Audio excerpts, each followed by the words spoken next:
Byers, Deborah Hoskins, and Christina McCormick.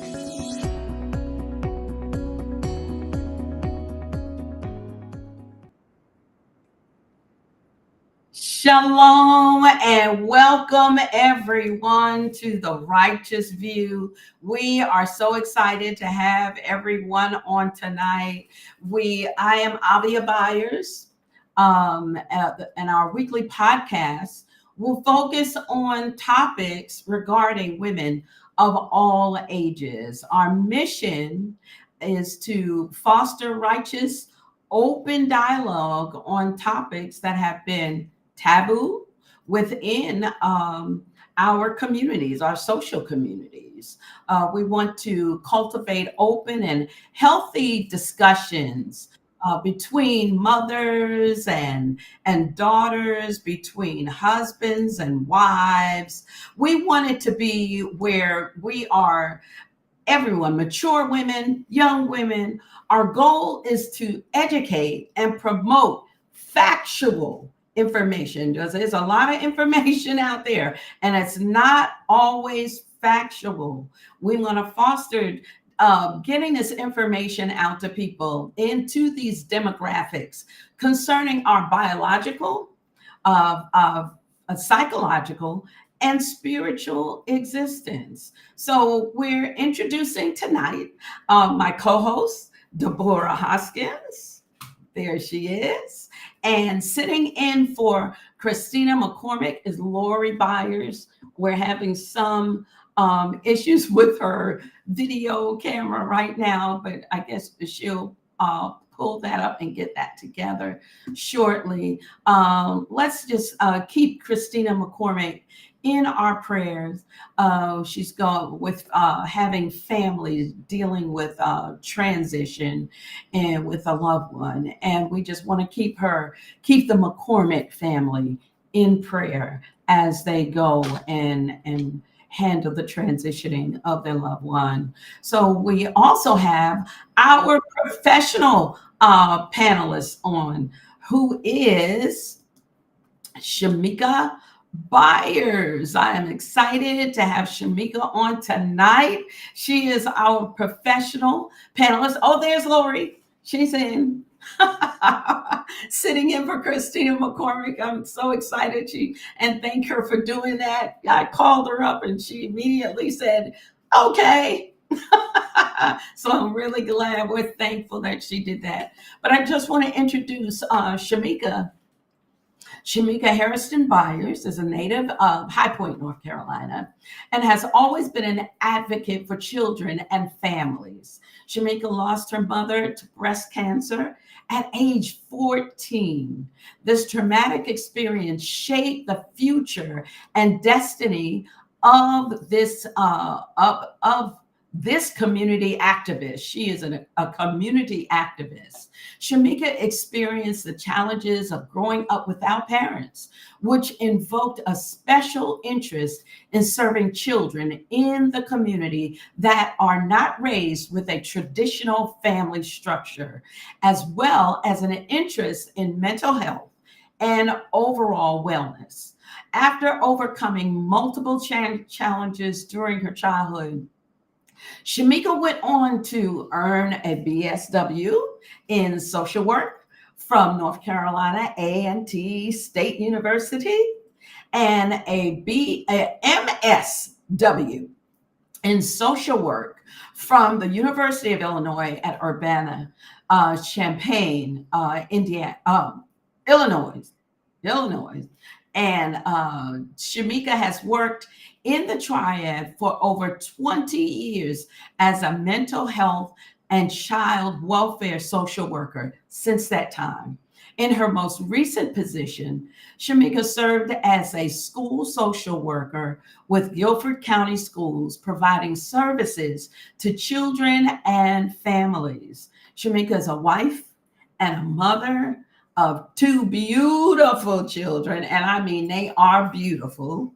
She is also a congregational leader of Meloha Goyim, or Fullness of the Nations Learning Center in Winston-Salem, North Carolina, where she works closely with the youth and women's ministry. And I'm excited because I think this, this wonderful, talented, intelligent, awesome woman is also my daughter in love. Hallelujah. So I am a little prejudiced, but you know what? She is all of that, and will be Yes.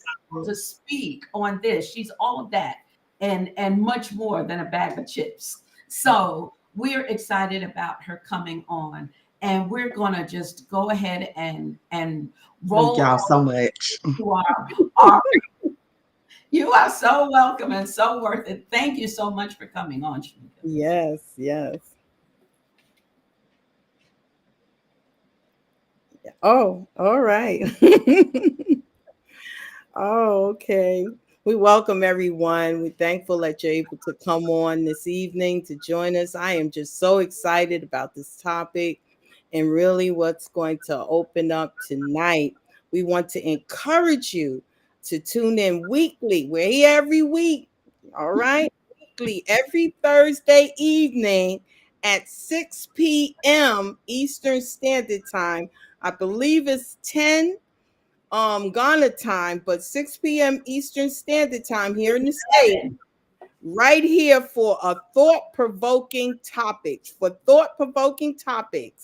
that will hopefully stimulate conversations that are sometimes hard and uncomfortable. So tune in every week. Tell a friend, tell somebody, bring sure you come with your daughters, with your family, and come. Let us get and dig in and really talk about it and really that we really get into the meat of it all right? Yeah. In these topics. All right. All right. And we're thankful. I'm just happy to see Tamika and Lori. Thank you.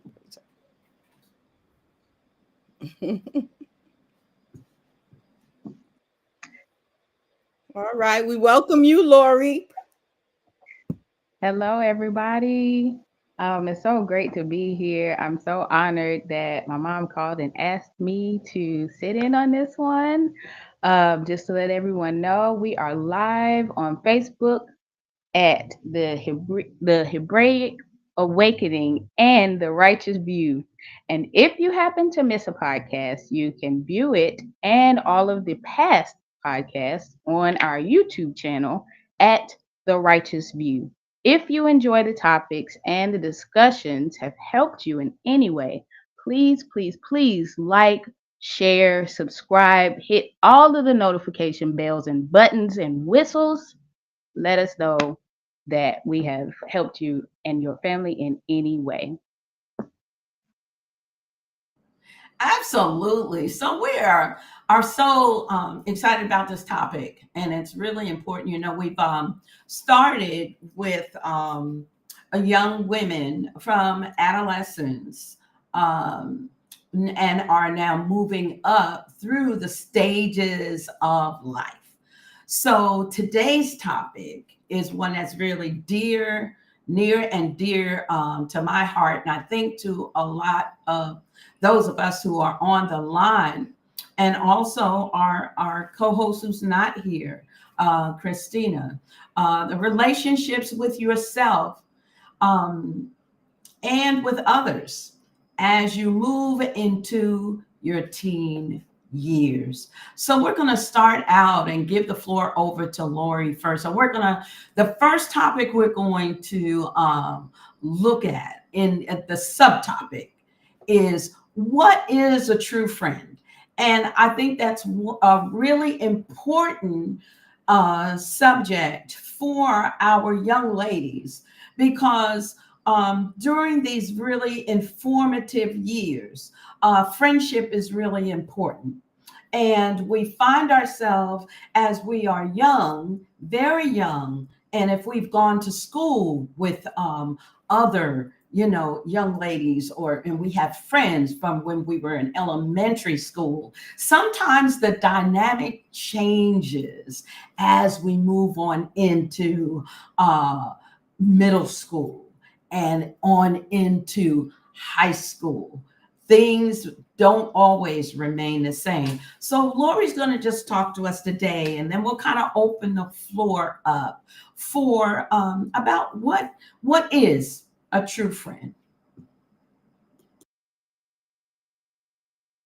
Um, Thank you for that, Mom. So, I am the type of person who likes to have a baseline. I need a starting point. I need to know, what information can we build upon. So, I looked up the definition of a friend. So, the Oxford definition of a friend is a person whom one knows and with whom one has a bond of mutual affection, typically exclusive of sexual or familial relationships. So that's outside of a partner, outside of a mother, father, sister, brother, outside of those. So, with that being said, we have just that baseline of someone who you are close with, someone you share mutual affection for and with. Of course, we know that there is not much in life that's just black and white and just that stays at that baseline. So there's always going to be what's called nuance. So that means those fine, tiny little details that shades in the beautiful colors and the arrays of life. So from my experience, I'm only 36, about to be 37, but I've been through the teenage years. So in my experience in life, um, I would say that a friend is someone who is trustworthy. A friend is someone who will tell you the truth. A friend is someone who has empathy mutually. You both have empathy for one another. You have support and you have mutual respect. So I think what that looks like is if you are to tell someone a secret, you would be able to trust that person with that secret and know that your name is safe in their mouth, as it's been said. um, Also, a friend will never ask you to do something that they themselves would not do. If they're not going to do it, then they should not ask you to do it. That's my humble opinion. Also, one other important thing, I think in the times of in those teenage years and growing up is knowing when to call for reinforcements. So say things are just not going well in a moment. Maybe you're having some self-doubt or confidence issues, maybe whatever it is. Things seem bleak, they seem hard. Those teenage years are hard. They are hard. Um, A true friend will know when to outsource. They will know when to say, "Hey, Mr. or Mrs. So and so, I think my friend is in trouble." That's important. It really is. Because sometimes things at any stage in life can seem to be a bit bigger than just us. And that's okay. That's okay. We can outsource. So it's important to figure out those solid relationships. And that's what I would call a true friend, solid or sure. So to contrast that, I would like to look at another word, acquaintance. So again, baseline, I looked up the definition. The Oxford Dictionary definition of an acquaintance is a person that one knows slightly, but who is not a close friend. So that's just the baseline. And a little bit of the nuance that comes to mind for me is that this is a maybe person. Maybe they'll tell your secrets. I don't know. Maybe they'll let you do some things that are harmful to you. Maybe they'll laugh behind your back at your expense. Maybe, it's just not quite the same as the friend where you are sure. Um, So I would say one way for me that I've decided to spot the difference between a friend and an acquaintance is, I don't know if this is controversial or not, but maybe drop a little harmless or innocuous tip. Something like, "Oh, I'm so afraid of clowns. And if they show up wearing a clown suit, then you know which one they are. They're not a friend." Okay? That might be an acquaintance.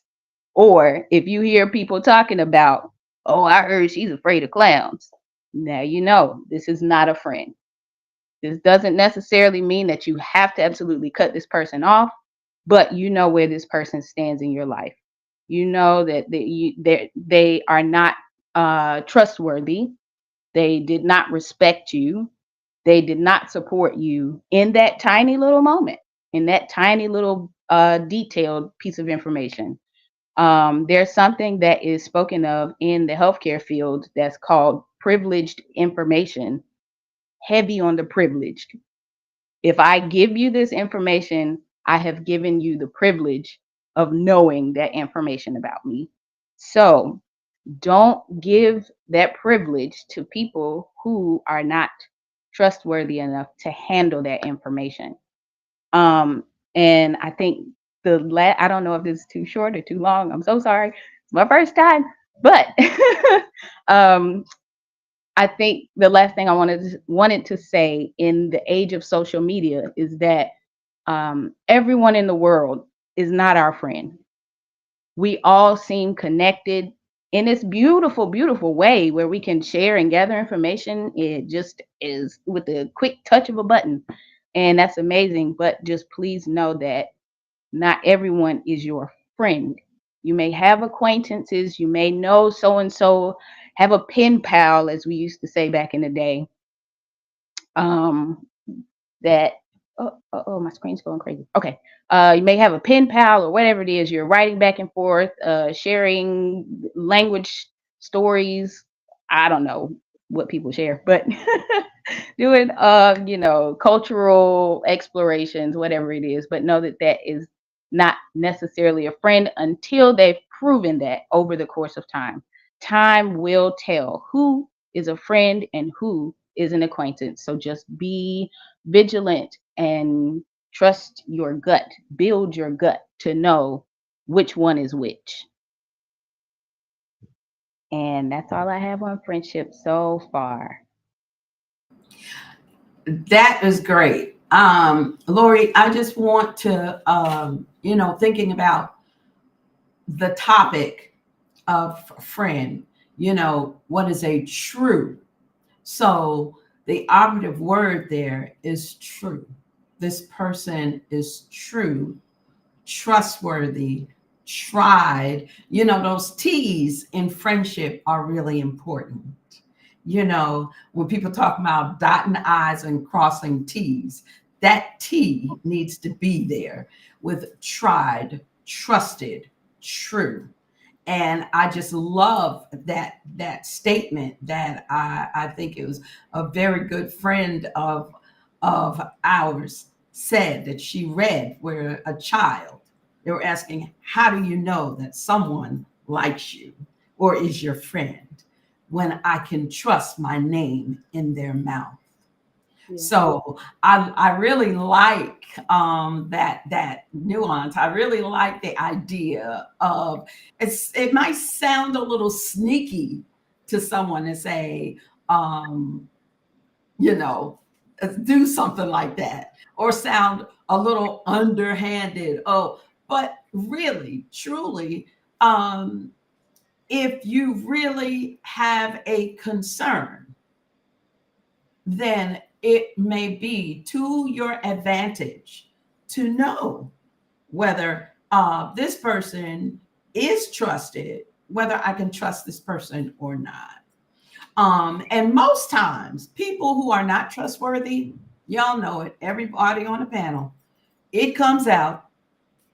They usually tell on themselves. So, because they're not trustworthy to anything. If they're not trustworthy as a friend, they're not trustworthy to themselves either, you know? So it will come out. So I wanted to, that was a great, some great points, Lori. I think it's really important for us to understand that there are those differences, acquaintances and friends. And not all acquaintances are friends. You know, they're just somebody who you say, hey, girl, I found a nice little, it's a nice shoe sale at Belk's. I'm giving out my personal information to. You know, I just told her it was a nice, it's a shoe sale at Belk's. You know what I'm saying? But these are the things that we have to learn as we are maturing, going through, especially going through this age. Yeah. Anyone else want to bring something? A lot of what Lori said, in total agreement, because everyone isn't. And just a thought, here in Proverbs, I just wanted to, that's what came to mind. Because sometimes, like she mentioned about friends, but here in Proverbs 18:24 tells us a man that has friends must show Friendly. himself friendly. We must first become, we're looking for, wanting friendships. And even as we're talking about adolescents and talking about teenagers, that we must show. And sometimes we can be too friendly, but still in all, I think you're never, or can be a little naive, but just certain things that Lori said was really good, that there are signs that when one is truly a friend. But as it says here in Proverbs 18, verse 24, it says, a man that has a friend must show himself friendly. But then further it says, and there is a friend that sticketh closer than a brother. And that's a true friend is going to be with you thick Mhm. and thin. Whatever, they got fair feather. You hear people talk about fair weather friends. Like when everything is going good, they around. But when it gets tough or things are going, and even as young, teenagers, someone start talking about you or whatever, are they going to stick up? Are they going to stick up for you? Are they going to stand by you? Even when people are not telling truth, even when people are saying, or even sometimes we make mistakes. Even, it's not that we're always, because that's some things that we, teenagers and even as adults, we make mistakes, whatever. But a true friend is not only going to stick with you, they're going to tell you, as Lori said, tell you the truth, and they're going to stand by you. And just as, think about a brother, think about a sister, a true sister, a true, who's going to stick by you.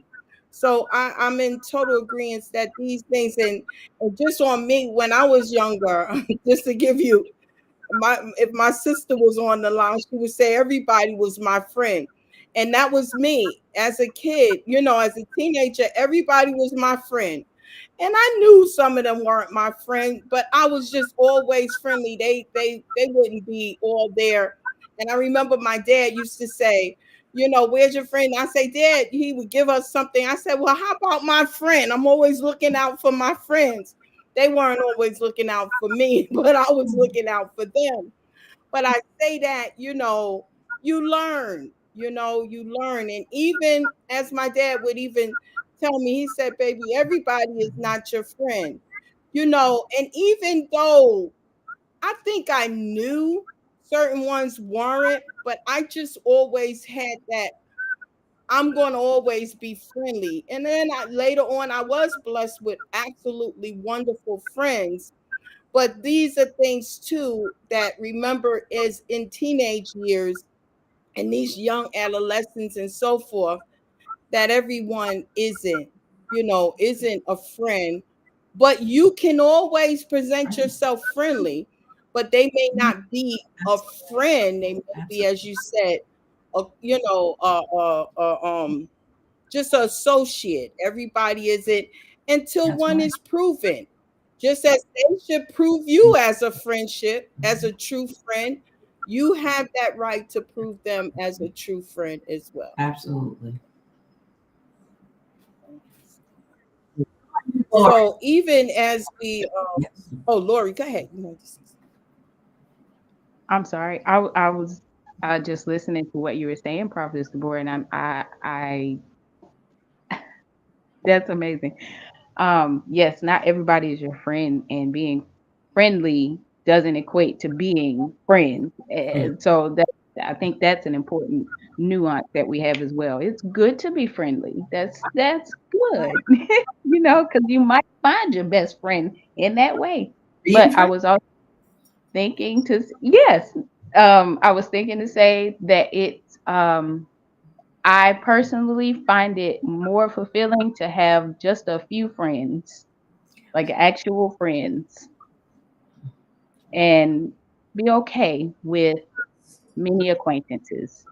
Right. Um, because acquaintanceship can get you places too. That can get you into doors. Say, hey, I know such and such. Oh, well, let's meet up. Let's do that. Let's do this.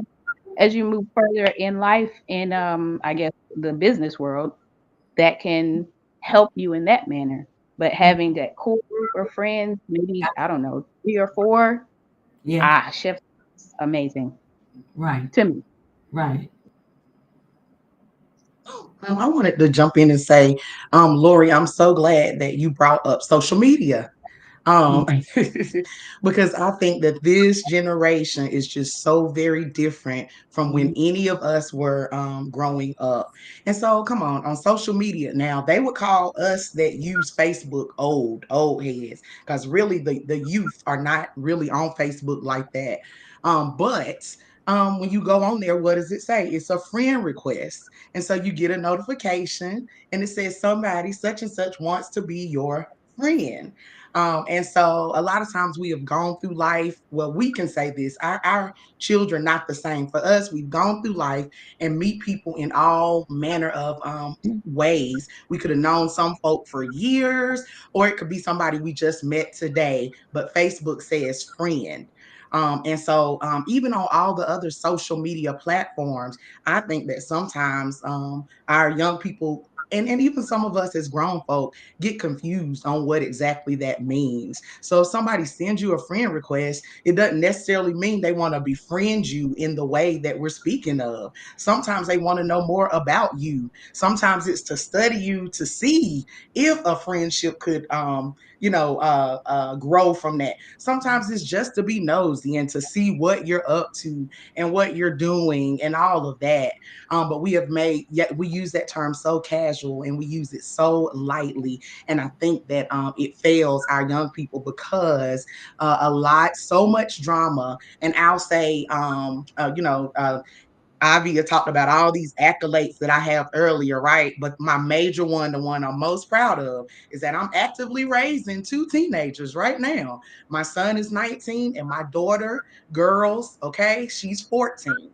And so much has occurred or come up because of social media. We've not let Elise really be on social media at this point, but she's so ready. And I'm just prayerful, and she's way behind the curve for her friends.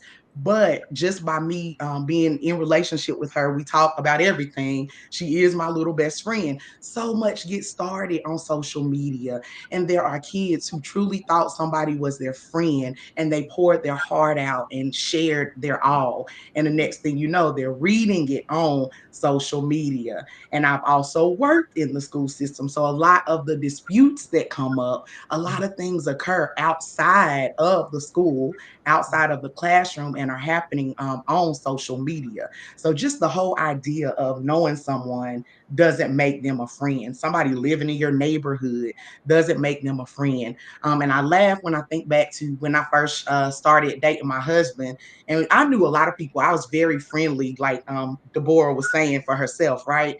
And he would always say, well, you introduced me to some people and some people you don't. What's up with that? This is when we kind of started dating. And I was like, oh, you didn't need to know them because they're not, that's an acquaintance. And who my friends, that's what I guarded. And he was able to meet those and they were able to know him. And he laughed. And then I know he said one day he was waiting to see, well, when she introduces me, how will she introduce me? Am I a friend or am I an acquaintance? So knowing people does not make them a friend.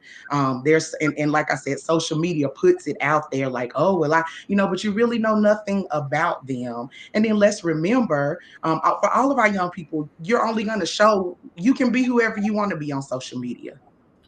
People are only going to show you whatever they want to show you. So I guess I'm just gonna say it's good in the sense that we can reach way more people, but it takes building relationship. It takes actually face to face and getting to know people, especially when you're that young. And my only other thing I want to say is that as parents, first of all, we are our children's first friend.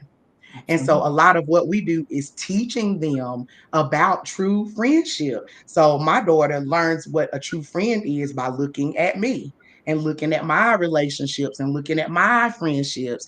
And then I kind of hang out and watch her. And sometimes it works and sometimes it doesn't. But I try to get to know who she considers friends and point things out to her to say, was that seems a little off, or what do you think about that? But we know when you're working with adolescents, if you just straight up tell them, nah, that person is not, sometimes they'll resist just because you are their parent. So when I see stuff, I let her know, and I'm very black and white. But what I've also learned to do is just kind of gently point her in that direction and say, that was interesting. Or what did you think about when such and such did that? Because they don't learn what friendship is. They don't learn what that's supposed to look like. And that causes them to allow people to treat them. If you're a super nice person, which this is my daughter, she's so sweet, so innocent. I'm thankful that she is still that way Really because is. she's like that and has not experienced really people harming her. Then she thinks everybody she meets and comes into contact with in this world is going to be like her, but they're not. There's so many personalities. So I'm gonna stop there and just say we teach them about, they learn friendship through us, they learn sisterhood through us. So we do have one question in the chat, Yes. and it's from our sister Tina. Hi, Christina. Um, so she's asking, how did you set the rules for no social media, seeing she's in high school now? How did you do that? Okay. So shalom, Tina. So for Elise, she is in high school, and like I said, she's way behind the curve. We're blessed to have a super obedient child. That's how we said it. And every time she wanted to, we said, no, not yet, you're just not ready. And if she wants to access things or see things, so far it's just been whatever she can get through our social media sites or whatever. And I'm just gonna say this, my concern in that, we're gonna let her have social media like any moment at this point. But I just wanted to make sure we were able to teach her first, if that makes sense. And she has great judgment because being my background being social work, we know about DMs, people coming into your DM and pretending to be something that they're not. And so for me, that was my biggest thing because she is so innocent and so trusting. How can we know? She knows a lot, but she's not been tested in that way. So what we are now doing is we're going to allow her to choose one platform, see how she does with that, and then go from there. But she's asked more here recently. But the truth of the matter is she's just very obedient because I also know young people that will sneak if you tell them no and go create their own social media account. But yeah, it's just been our standard for her, not wanting her to be overexposed. But we realize that she also is growing up. So that's something, if anybody has tips on, a journey of parenthood that you come to, but we just set the expectation, and we've been blessed enough that our kids, for the most part, listen to it. And if not, then we deal with that. And that's awesome. That's an awesome thing. So social media wasn't out when our kids. Let's see. Social media had just started getting to a place where it was coming out Lori, I think when you were probably going into high school, maybe. I remember probably in the middle of my high school years. So Okay. maybe 2003, 2004. Yes, More correct. pop. And because Lori seemed to be um, a lot seemed to be pretty much sure what we could see, you know, on that level. I do remember us having to cut off MTV though. We had to say no MTV after I saw what was going on in there. It was like, what in the world? So, and she was obedient and cutting that. We got rid of that channel off of there. Uh, but it's interesting the dynamic that you have to deal with now. And the more we hear about, soft parenting, that it is seeming more like, your parents are more like your friend opposed to your authority. So, Shamika, I'm so glad you brought out that point about being her first friend, because what a friend does is tells you, like what Lori said, the truth. A friend, if they see you with something on that is not appealing or does not look appropriate, they're going to say, girl, that don't look, yeah, I don't think you should wear that right there, because it's got a little, then you'll start, yeah, I think, maybe you shouldn't. And that's when I heard one of my students at Winston State say one time, Mrs. Byers, she needs better friends, because a good friend wouldn't have let her come out the house looking like that. So in doing that, then they learn. That's such a great understanding of process, that children go from their parents being that covering over them as a friend and caring for them in that way.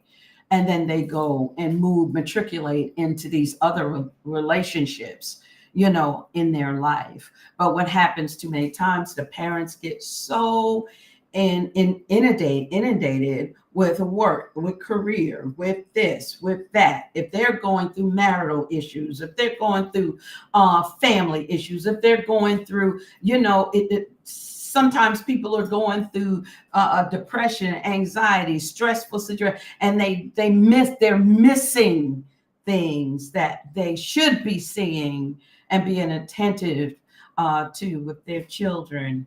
And therefore, the children sometimes get lost in the sauce. They get lost in everything that's going on in the life. Remember a young lady saying, I'm so glad that you have a friend now, because I'm tired of hearing all of your business. That's terrible when your child comes to you and says that to you. I'm so glad, Ma, you got a friend, because I'm tired of hearing all your business. And so, it's funny as I think about it now, but the child was going through having to deal with the weight of the mother's, social circumstances, dealing with, the whole of whatever was going on in life.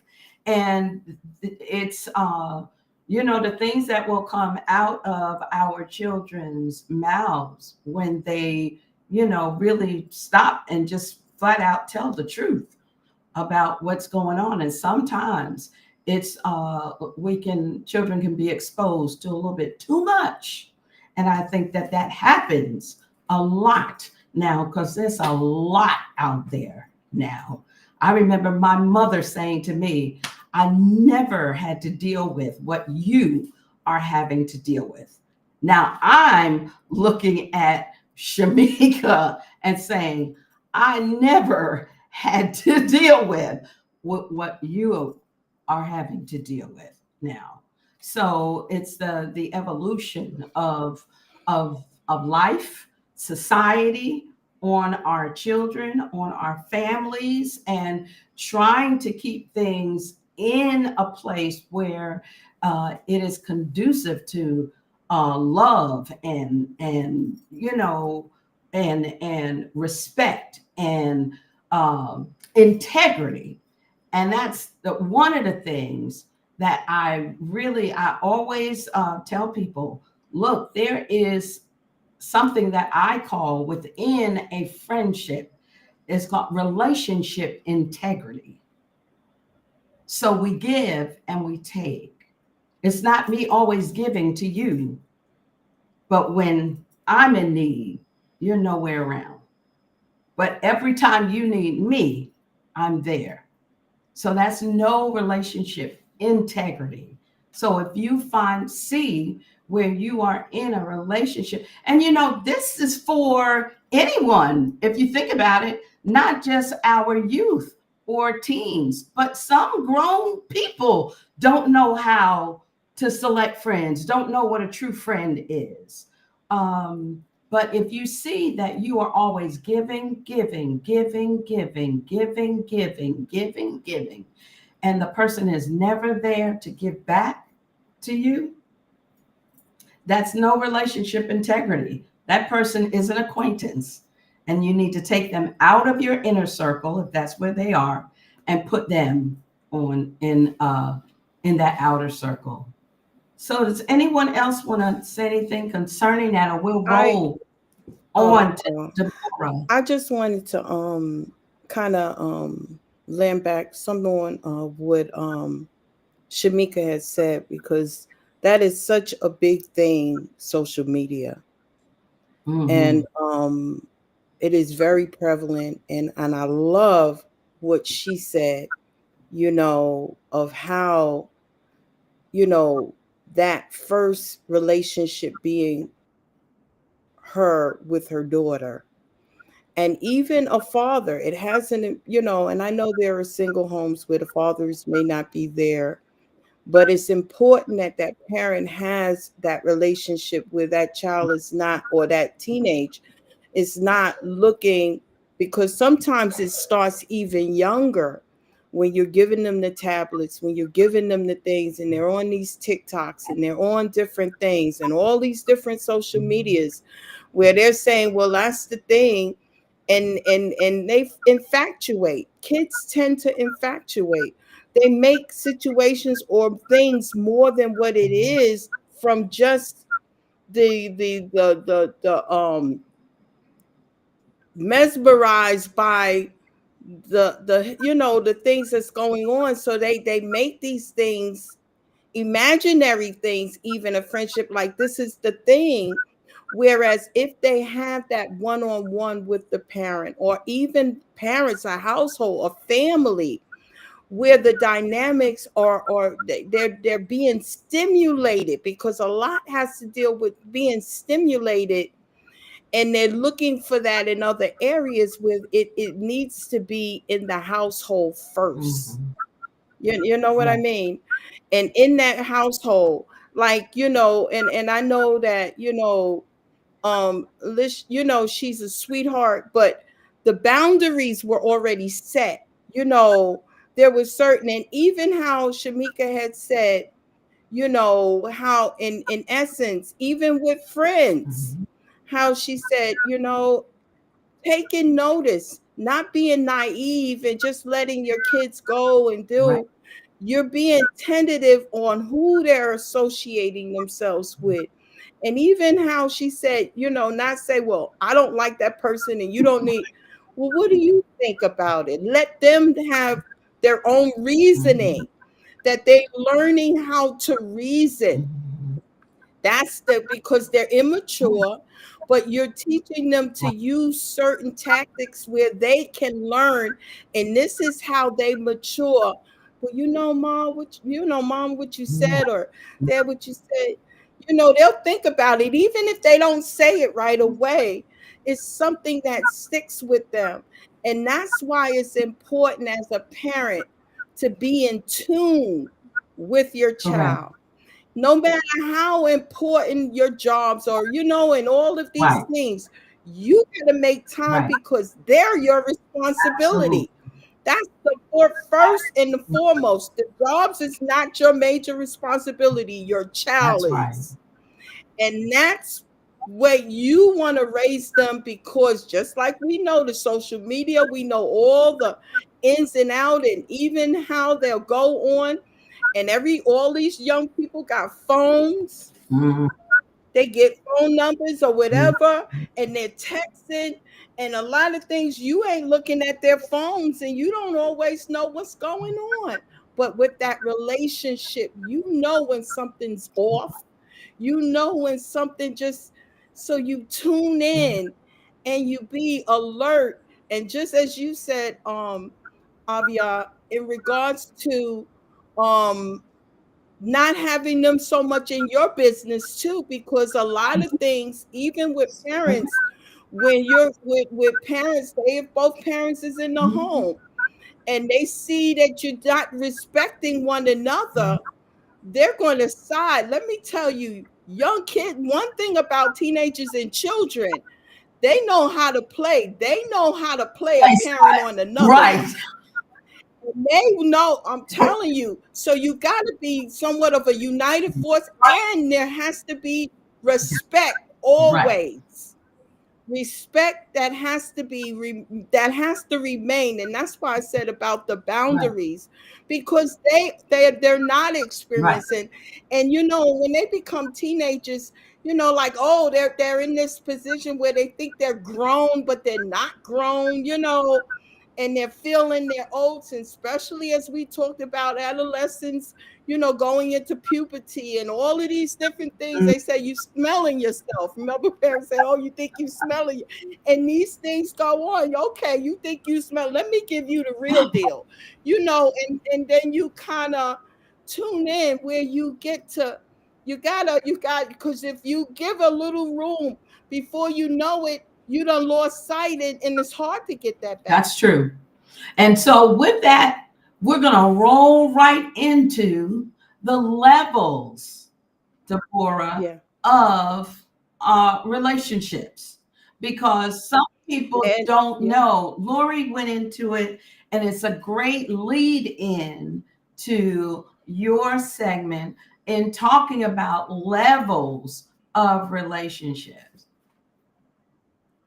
Yeah, and just as you mentioned, the levels of relationship, and then they're different from the younger teens to the older teens, you know, like middle school area, you know, when they're in the middle school and then when they're in high school. So you have as you know, as Lori was talking about friendships, you have casual friendships. These are acquaintances. You have close friendships where it's tried and proved, you know, and then there's romantic interest, you know, like we said, that puberty, they start, you know, having infatuations and, you know, and oh, you know, and then, you know, even now, this younger dating, you know, that we see that, you know, even as we see in younger kids, because some parents don't know when a child, so they're starting even younger, teaching, you know, the little boys and, you know, about like they can do giving gifts and different things, you know, that's not, you know, there's certain levels. So as a parent, as a mother with your daughter, teaching them that they are special, that they're jewels, you know, and knowing how to handle and have integrity and not be pressured by peer pressure. So as we said, in casual dating, so group friendships is, as I have here, large mixed gender group where social interaction and primarily focusing on shared activities and group dynamics. So you, this is the how a lot of times friendship starts. You got groups in school, or you know, even in school, and different ones in the neighborhood where you know, activities that you get to know one another. But these are only friendships, not friends per se, because they're different levels. They're casual. Some may be more intimate. When I say intimate, that means having a personal relationship in an essence where you're able to confide in one another, as Lori talked about, a good, friends. And then you have those, as I mentioned, in regards, they call them crushes, brief infatuations with peers, often based on social status, one who's popular that you want to kind of be, with, and then, with mineral interaction. You don't even know them, but oh, because of who they are, I want to be their friend. No, be your friend. You be your own first friend. That you have a certain a standard that you maintain, and this is even taught by parents. Taught to, be, respect yourself, and building up your daughter's self-esteem, where they're not pressured by peer pressure, because peer pressure is a major thing as well. So you have the close friendships, as was mentioned, connections with a smaller groups, friends involving more, as I mentioned, personal sharing and emotional support, being there for one another. Casual dating, not always in a romantic or something, but just certain interests, non-exclusive relationship, getting to know one another, and just development. There are the different stages. Younger teens tend to focus on group dynamics, casual interactions, while older teens may seek more serious relationship. But there are bonds, that children have, even from early childhood, that they maintain, but understanding who's a friend, who's not, what is, as we've been talking about, those who are just acquaintance, but also not being peer, realizing that peer pressure is real, and some who are pressured, and teaching, one, as you're having that relationship with your daughters, not giving in to peer pressure, being your own person, being, confident in the skin that you're in, even though you may not, they like certain acne. We talked about certain things with skin condition, just different things. And we know that bullying and teasing and all kind of things can cause one, but this is where we as parents continue to promote, to build our children, our daughters up, that they're not given into peer pressure and other different things. And anyone have any questions? And also, those who are online, we encourage you, if you have questions, if you have something to add in or whatever, this is not just us here, that those who are on and listening in, you could make comments and questions or whatever, even points that maybe, that bring out as well. Absolutely, absolutely. Such great points, Deborah. When we have to look at that, there are some adult people who don't know that there are levels of relationships. That's right. So it's important for us to be able to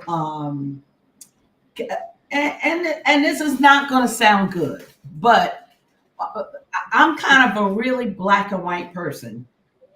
So I like to categorize things. I like to put things in categories. Things that have a priority, things that are less priority, and things that are just low on the stand or the level, the priorities. And sometimes what we find ourselves doing, because, and I'm glad you brought up that point about wanting to be someone's friend because of a social status. That, and this is one thing that social media has really done. So the whole television, YouTube has taken the whole social media. I know people talk about Facebook, but these YouTube TikTok. creators, I mean, and people just getting crazy to be on people's YouTube channels, and people are making, I did not realize the amount of money that these YouTubers make. I'm like, wait a minute, what can I do on YouTube? I can make some money. Man, oh man. And people want to be around you or call themselves your friend because of social status. So we experience that a lot here in Ghana because we are from another country.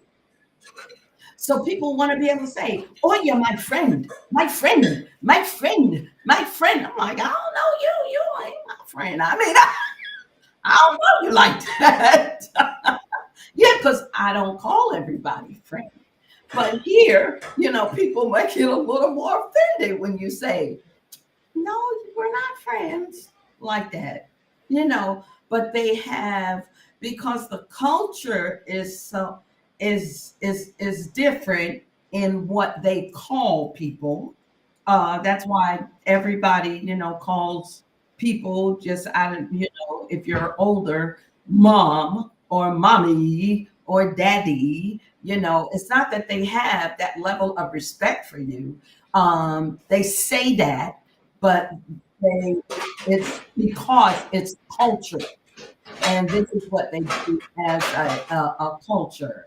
So when we look at these relationships, we have to look at them from a very literal standpoint.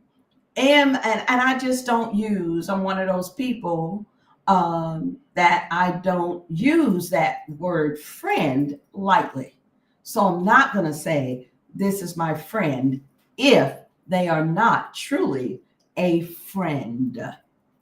I'm going to say, let me introduce you to blah, blah, blah, blah, blah. And you don't have to put any kind of title on it. It just means you know them and you're introducing them to somebody. Or I know this person. Yeah, I've come to know that person. Yes, I met this person.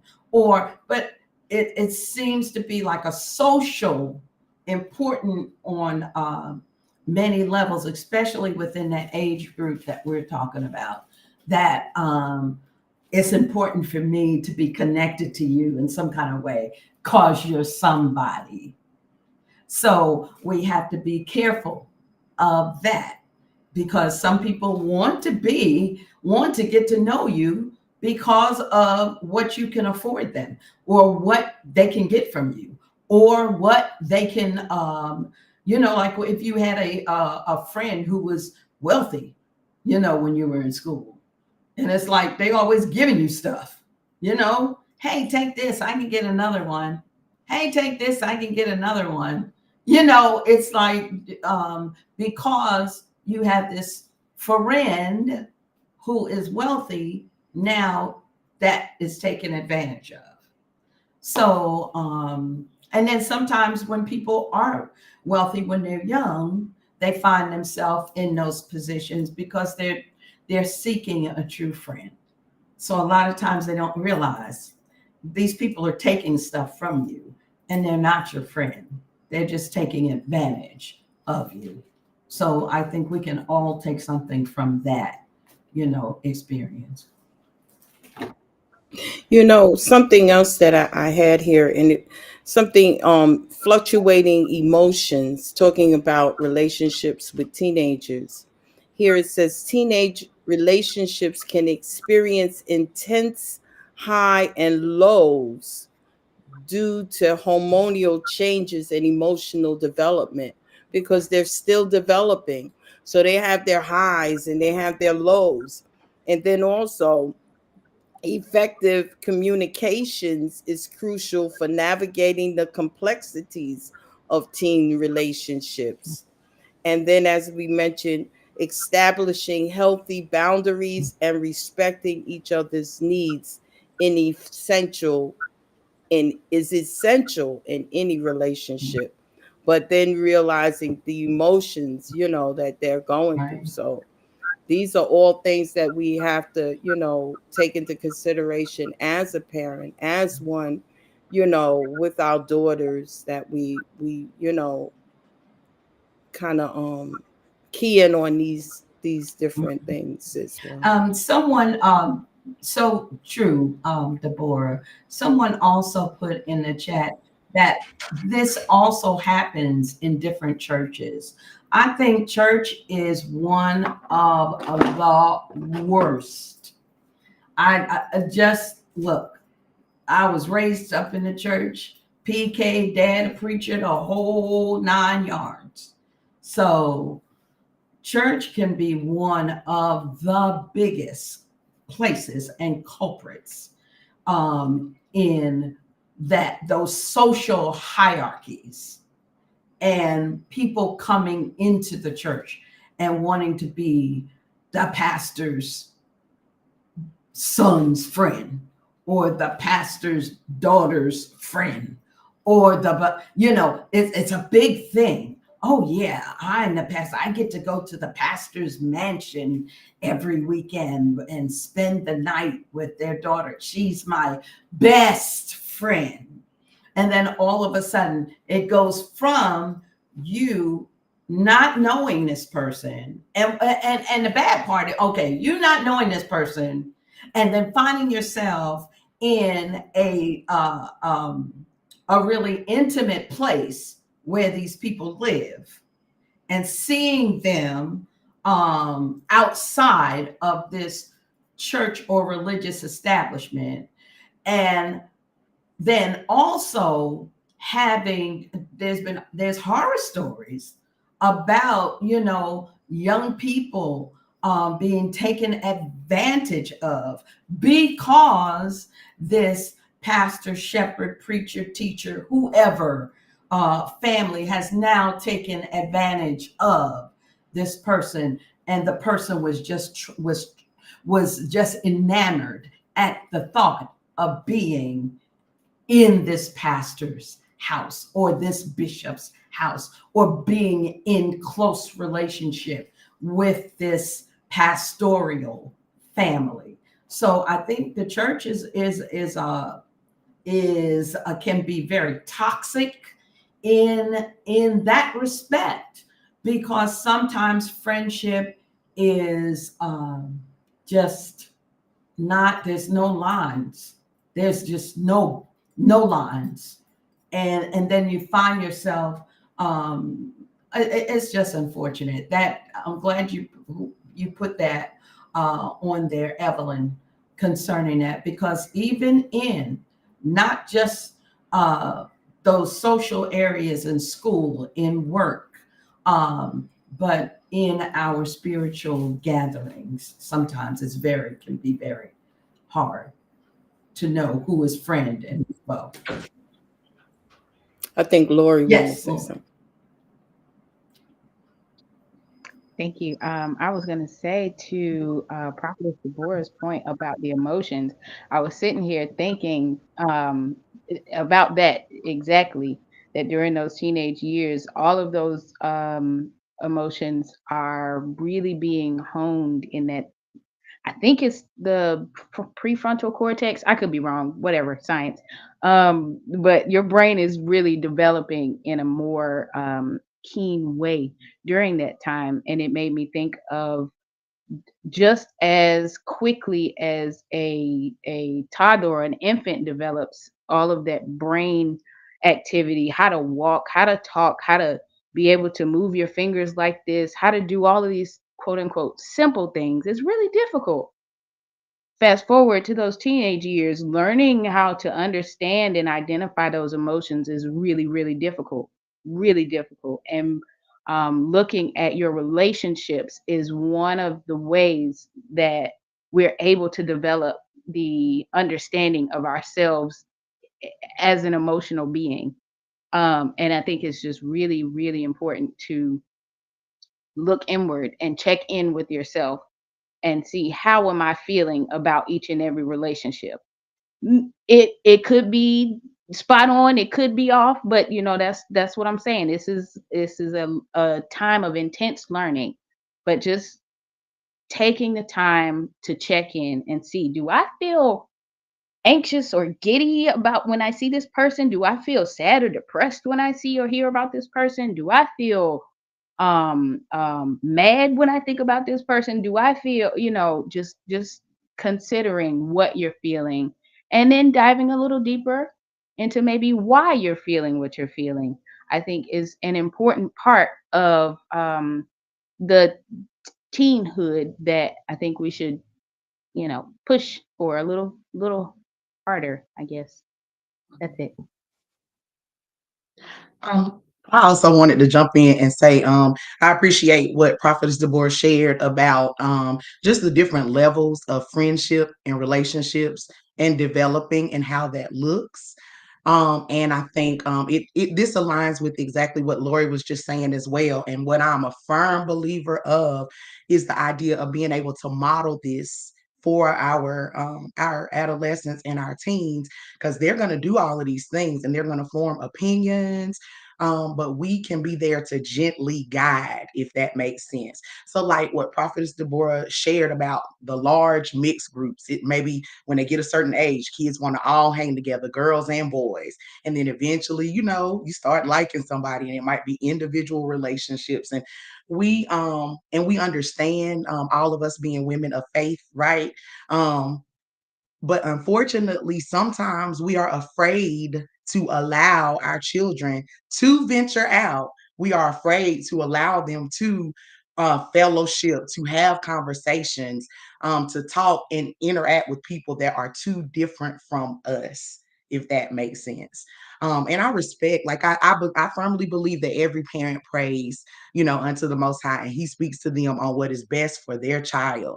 But the thing about it is, if we guard our children very closely and the only interaction they have is with us as their parents, well, and maybe their uncles and aunties and people that all love them, that it's amazing. That does something great because it teaches them, it builds up their self-esteem, right? Because, oh, everybody loves them. But in the real world, that is not reality. So if a child is not allowed to socialize and is not allowed to go out and make these mistakes, and reason and learn what friendship is, then you're setting them up, because when they become an adult, you can't go with them everywhere as a parent. And so my thing is, I would always rather have my children have that opportunity to do it while I can watch from a distance and help them and walk them through that process, than for to be so guarded. And we understand what we're speaking of when we say we're set apart, and we know this. But I need for my children to know that they're set apart, know how to act amongst the set apart, but when they go into the world, still exude the same confidence, still know exactly who they are and whose they are. And then one other thing, and this was thrown around a lot, and I had it in my notes for later, but this is what I want to say. With children this age, you guys are absolutely right. The hormones are all over the place, all over the place. And so they have difficulty self-regulating. They cannot regulate their emotions, and they cannot regulate their feelings. That is a characteristic of adolescence. And so, along with that goes difficulty of setting boundaries, right? And so, what that looks like is our kids sometimes struggle to assert their own needs. So, they struggle saying, "This is what I need," and their desires. And a lot of times they will put other people's needs before their own. Because I just want them to be my friend. So whatever it is, well, ma, they da da da da da. What they need this and I need that, and that shows a lack of boundaries as far as knowing what is appropriate. Yes, you can accommodate, but how far do you go with that? And this is what I want to say that's resonating so true. This goes on into adulthood, because when you don't get taught this as an adolescent and a teenager, what do you become? You become an adult that struggles to say what you need, struggles to express your desires. You can get in relationships with poor people because you're so accommodating and you want everything to be perfect for them. Meanwhile, you're not expressing your needs, and you end up putting their needs before your own. So it's major to look at and begin to teach our teenagers how to set those boundaries. And that starts with the practice of friendship, the practice of all those different levels.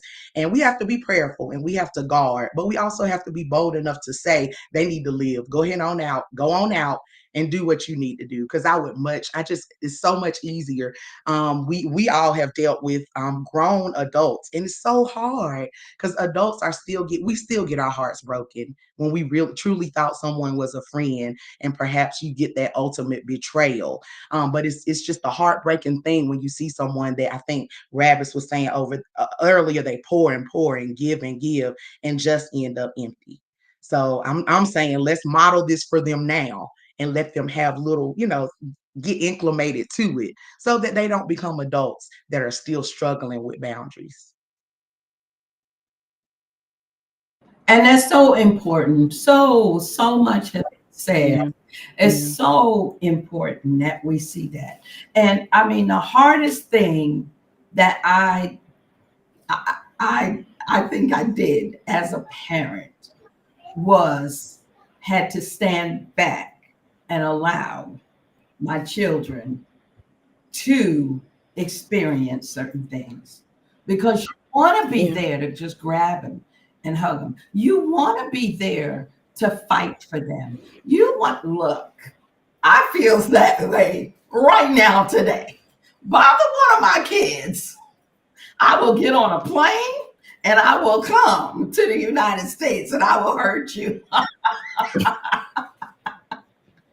I mean, I'm telling you, don't bother my kids. Don't bother my children. So, but that was, I think, one of the hardest things as a parent, to allow them to be able to live and to be able to experience. And then you are there to be able to help them and walk them through. And you're able to give them. I remember, Lori, and I know you remember when we had our conversation that time. And she was telling me about a friend, and she was just going in, and I could tell that her heart was just so heavy. And she was like, I don't understand. I've been such a good friend, and and I said, Lori, in life, sometimes people don't love us the way we love them. So you you're going to meet people like that in your life where you are given 100% and they giving like 20, and they good because that's all they're willing to give. So now the ball is in your court where you decide whether you want to spend any more time in this relationship. So that's one of those things.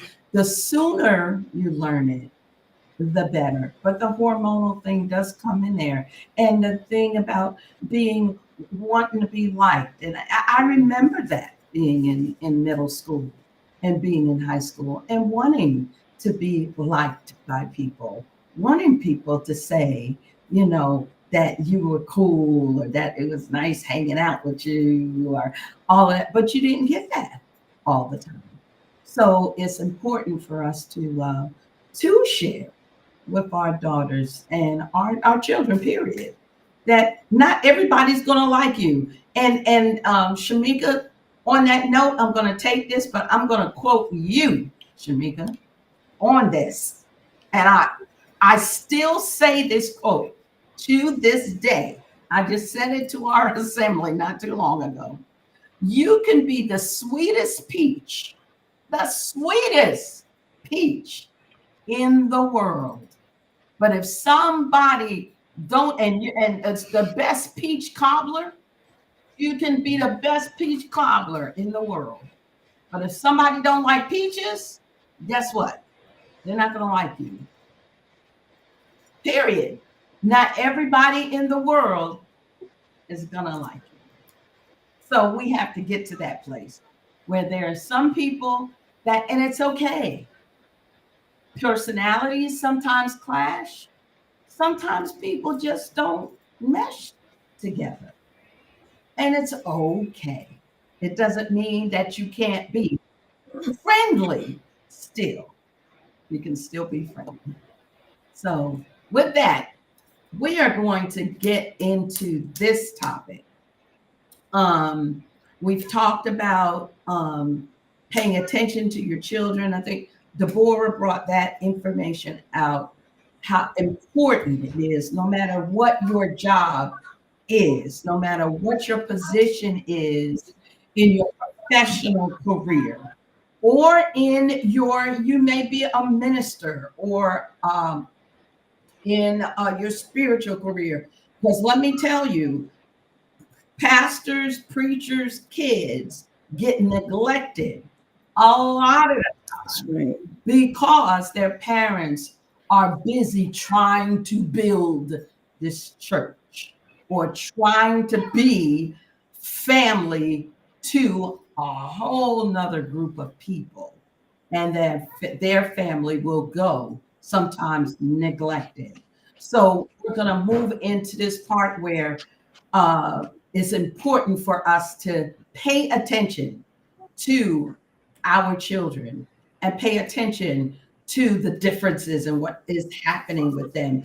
So, with that, we're going to get into the subtopic here about Shamika talking about young people.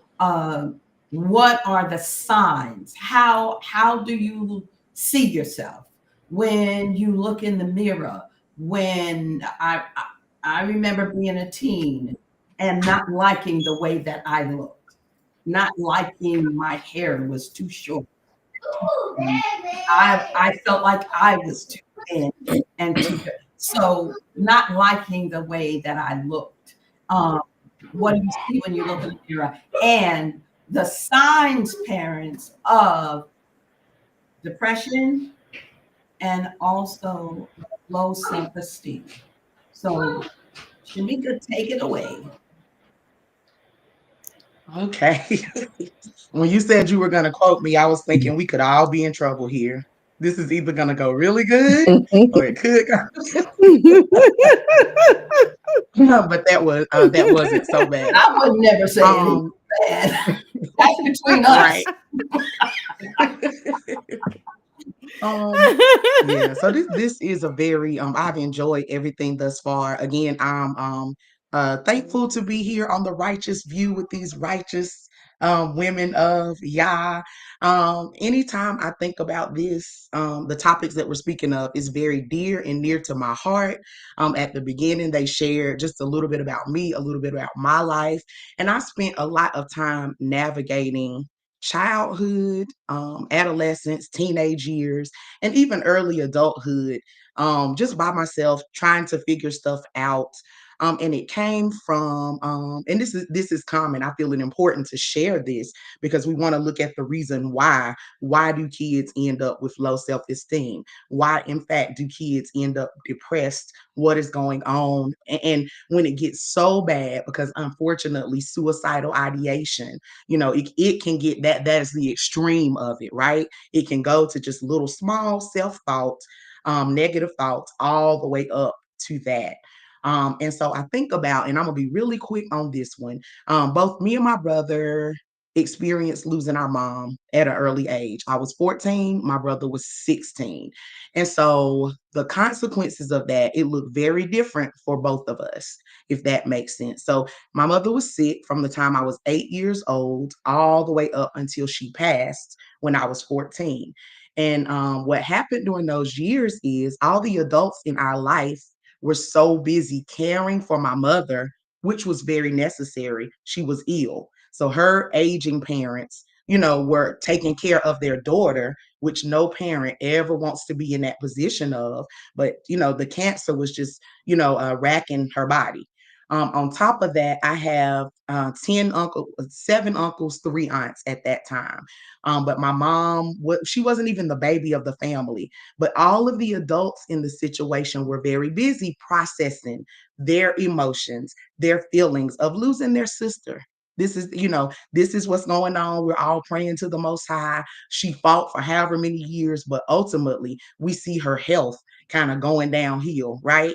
And then you have her parents who are already older and they're doing the best that they can. But their job, and we lived in the household with them, their everyday task is to take care of my mom, who, by the way, is now in a hospital bed, can't breathe, she can't do anything to take care of me and my brother because her own health does not allow her to do these things. And so then you have me and my brother. And if you meet us even today, we are so much like night and day. So much. I mean, I think it's a lot of characteristics that are the same, love, knowing the Most High, but we are very different. And so we're both experiencing this same situation in life, but it's affecting us both so very differently. So for me, I've always been a talker. Well, that's changing though. That's another episode, but when I was younger, just very outgoing, so much of a talker. I only know what adults told me. So intelligent, so outgoing, identified as academically gifted, excelling in school, doing all the things. And so it's like constantly getting praise. But the thing about it is the consistent for me when my mother was healthy is that she was there every single time. She didn't miss a beat. So while it's been all those years, I attribute my style of being a mother to what I experienced, right? Because I remember she came until her health failed her. I remember the last school program that she came to for me, and she had to be wheeled in because she could no longer walk. So until she took her last breath, she was there. I was that student that was supported. People saw the potential in me. A lot of stuff happened. This is just a comparison of me to my brother. My grades were great. So what I did was, while I was hurting and I didn't understand what was going on with my mother, and the adults around me again were not to attack or anything, but they were doing the best they could, but they weren't minding the store. So Shamika, because I made good grades, because I stayed on A honor roll, AB honor roll, the assumption was that I was okay. Oh, well, that's going on, but look at her. She's still doing good. Her mom is not doing well, but look at you persevering even beyond all those things. And so it appeared on that surface level that I was good. And you're hearing this, nobody can be good when you have this much going on. Nobody can be good when I remember days when my mother would be screaming to the top of her lungs in pain. Before I left for school, I could hear her and standing at the bus stop. And when I came home, and you were at school for 6, 7 hours, that level of pain was still that high. She was still, how did she do that out as a little girl? I don't know what's going on, but I know that my constant was school. And we went to church, so God, and I believed he would heal her. I really did. But what kept me going was school. And I was fortunate enough to have these influences, positive people. Now let's talk about my brother. Equally as amazing, equally as smart, not as vocal, not as outspoken as myself, very reclusive. So when these things began to happen to our mother, he did the opposite. I was a shining star.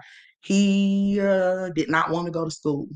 He did not go to school. My grandparents had to beg him to go to school. They couldn't get him to really do anything. He wasn't disobedient. Like, thankfully, we country living here in North Carolina, not too much to get into. But the point is, he just didn't want to do anything. He didn't want to do anything. So I even remember some things that made me think about wanting to be a social worker and someone in the helping professions. My brother would lay on the couch, like freshman year of high school when our mom was still ill. I was in middle school and I just didn't understand it. But people from the school would come to the house and like beg him, please come to school. You got to be in school. You can't drop out. At that time, he wasn't even 16. But I just didn't understand. And what I would hear adults say, because kids are always listening, is, why is he so lazy? I don't understand. Why is he so lazy? He just won't go. And they weren't trying to harm him. Like, I believe these are people that loved us, but their interpretation of him not having, we know now, having the strength to get off that couch and go to school with everything that was going on, is that he was lazy. And eventually, I praise y'all because it was external folk. My mother wasn't able to do it. My grandparents were preoccupied, not in a bad way, again, doing the best that they knew how to do. But there were those individuals, and you know who it was? Sometimes it was my friends. I did develop friends, some of their mothers who took time to see what was going on and just grabbed me and said, "Come here. You're gonna do this. You're gonna be all right." For my brother, it was one of my uncles that he really looked up to because he didn't. My brother did not have a male. Our father, his father was not in his life, so it was an uncle that could get him to go to school. So what ended up happening was once my mom passed away, he went to go live with that uncle, which for me was traumatic because my mom just died, and now you're taking the only thing I have on earth, which is my brother. But now I say, yeah, it was needed for him because I don't know that he would have completed his education. Whatever it was, that uncle, and there was a male cousin there. But the point is, whether we birth these children or not, the Most High has given us the ability to make a difference. And so, I think about aunties. I'm blessed. I have my mother in love here and my sister in love on the line, and Prophetess Deborah. And I think of her as like the auntie. We've been around each other for so long, but the people that love my children, right? You don't have to birth a child to be able to make a difference in their life. That child does not have to come from your womb. So that's the one thing I want to say. And now, just to get in a little bit more of what was really happening, what was really going on, what was really going on for me while nobody was paying attention is that, yes, I was still getting good grades. But as I got older, I was also sneaking around, being with little boys, being with, if I was naive enough, grown men who kind of, you might as well say pedophiles. I don't know any better. Looking for someone to love me, right? Because the people that were supposed to, for whatever reason, because it's not always because it's just quote bad parents, right? Sometimes parents are working. Sometimes parents are ill. Sometimes parents themselves have mental health issues and they need the support of the whole community to kind of put their hands on the child and do what needs to be done. But everybody assumed I was okay because what indicated being okay was being on honor roll. Still, but I was still doing whatever, searching for love, if that makes sense. Whereas my brother, we were both going through what I knew later, the term I learned, depression. Depression, that's what it was. But it meant, you see how I'm a girl and he's a boy? Our characteristics are different. We're like night and day. So it manifested itself differently in us because we're still both going through the same thing, but look how look how it looks so different. So I say that to say I'm gonna share some things with you guys, but just know that this does look different in every child. This does look different in every adolescent. I'm giving examples, but you may see one, all, or none of these in the young people that are in your life. Um, so you just have to pay attention. You have to always be looking and looking for an opportunity to make a difference. So the first thing that I was asked to share about was just low self-esteem, and what that may look like, and some of the things that might cause low self-esteem, or things you may see in a young person that is suffering from low self-esteem. And as we were saying, young people, but if we just go to our inner child, some of this stuff, it resonates for us as adults. We're still working through these things. And so one of the things is negative self-talk. Sometimes it's self-deprecating thoughts like, I'm not good enough, I could never do that, or I'm a failure. Difficulty accepting compliments. Someone where you're trying to say, oh my gosh, you're amazing. You've done such an amazing job. I'm so proud of you. But they try to downplay or dismiss it, because they don't believe that they're worthy of praise. Avoiding challenges. So they might stay away from opportunities that could lead to failure. Sometimes a person with low self-esteem is like, if I don't think I can do this, I'm not even gonna try, which goes to support that thought. I can't do it. Fear of failure, social isolation. So that's a more obvious one. Yeah, and I think I gave that a little bit, like when I gave the example of my brother withdrawing from social interaction, struggling to form and maintain any relationship. Because they are uh, having behaviors that are ultimately leading to depression. Um, it could also come in another form of like perfectionism, being they set unrealistic expectations for themselves, and they're constantly striving for perfection.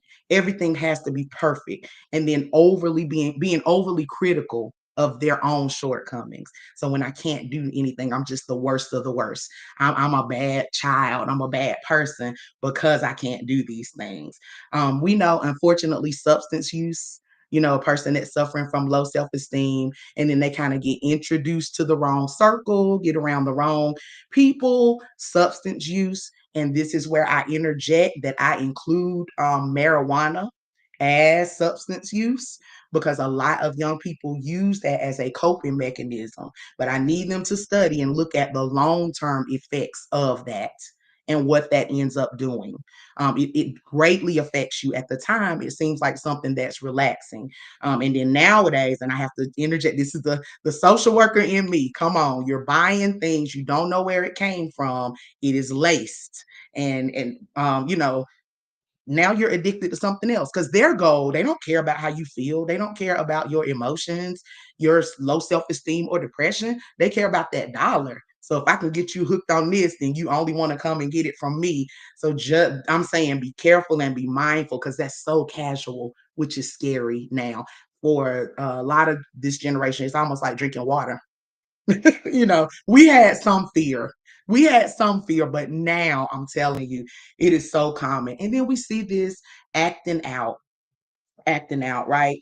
Someone may exhibit disruptive and even aggressive behaviors, and what they're trying to do is gain attention or cope with their feelings.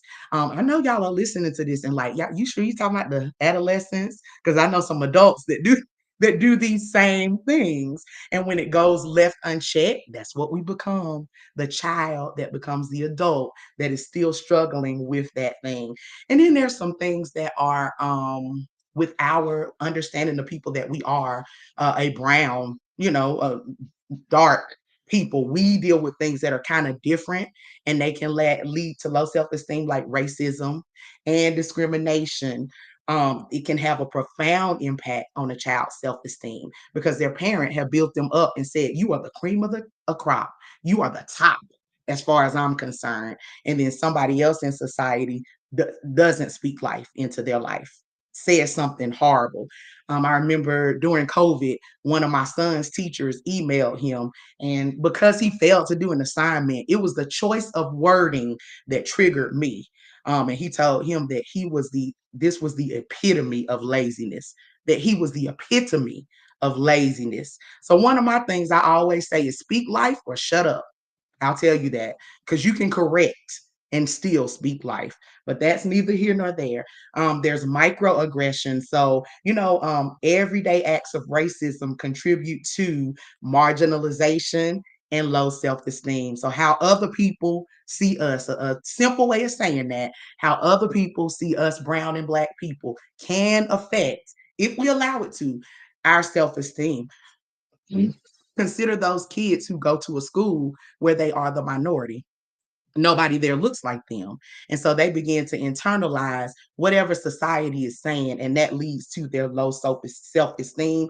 We already know family dynamics. And I shared about ours having a mother, a sick mother, a lack of supervision, knowing that socioeconomic challenges, right? You just don't have the means or the funds to keep up.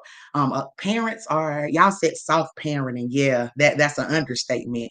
It's a lot of parents that will sew into shoes and sew into clothes and sew into their child looking the best, and they're not putting in that time to actually parent, right? But what that does for those, if you're a child in a household that you can't, or in our case won't, because we just wouldn't for our children, then that can make you feel some type of way when you don't have the latest shoe as soon as it drops. And then just mental health issues. So this signs of low self-esteem, all of these things is very important to address, because if they're not addressed, it can lead to depression. And depression is an ongoing threat to our brown and our Black adolescents. We are particularly vulnerable to greater burdens of depression. And research shows that we are less likely to utilize mental health services. So we have all of these things festering, everything we've talked about, the low self esteem. Um, and on top of that, our culture kind of speaks against going and getting the help that you need, if that makes sense. And so what typically happens is we're okay with that occurring in a household of faith. We'll call it that, wherever you worship. We're okay with that. But unfortunately, some situations require a deeper level of knowledge. I'll say it like that. I believe, and this is what everything I shared with you is what affected my decision to go into social work, to go into the helping professions, because I'm like, okay, I have faith in the Most High, but I also see there's something more right here. This is what other people aren't seeing. The people that are saying to my brother, he's just lazy. They don't see him crying at night. They don't see him processing, was it now going to be like if mama dies? All they see is lazy. And unfortunately, some of the elders, some of the pastors, some of the mores and the moras, uh, when you bring that child and they're trying, they're hurt, they are hurt people as well.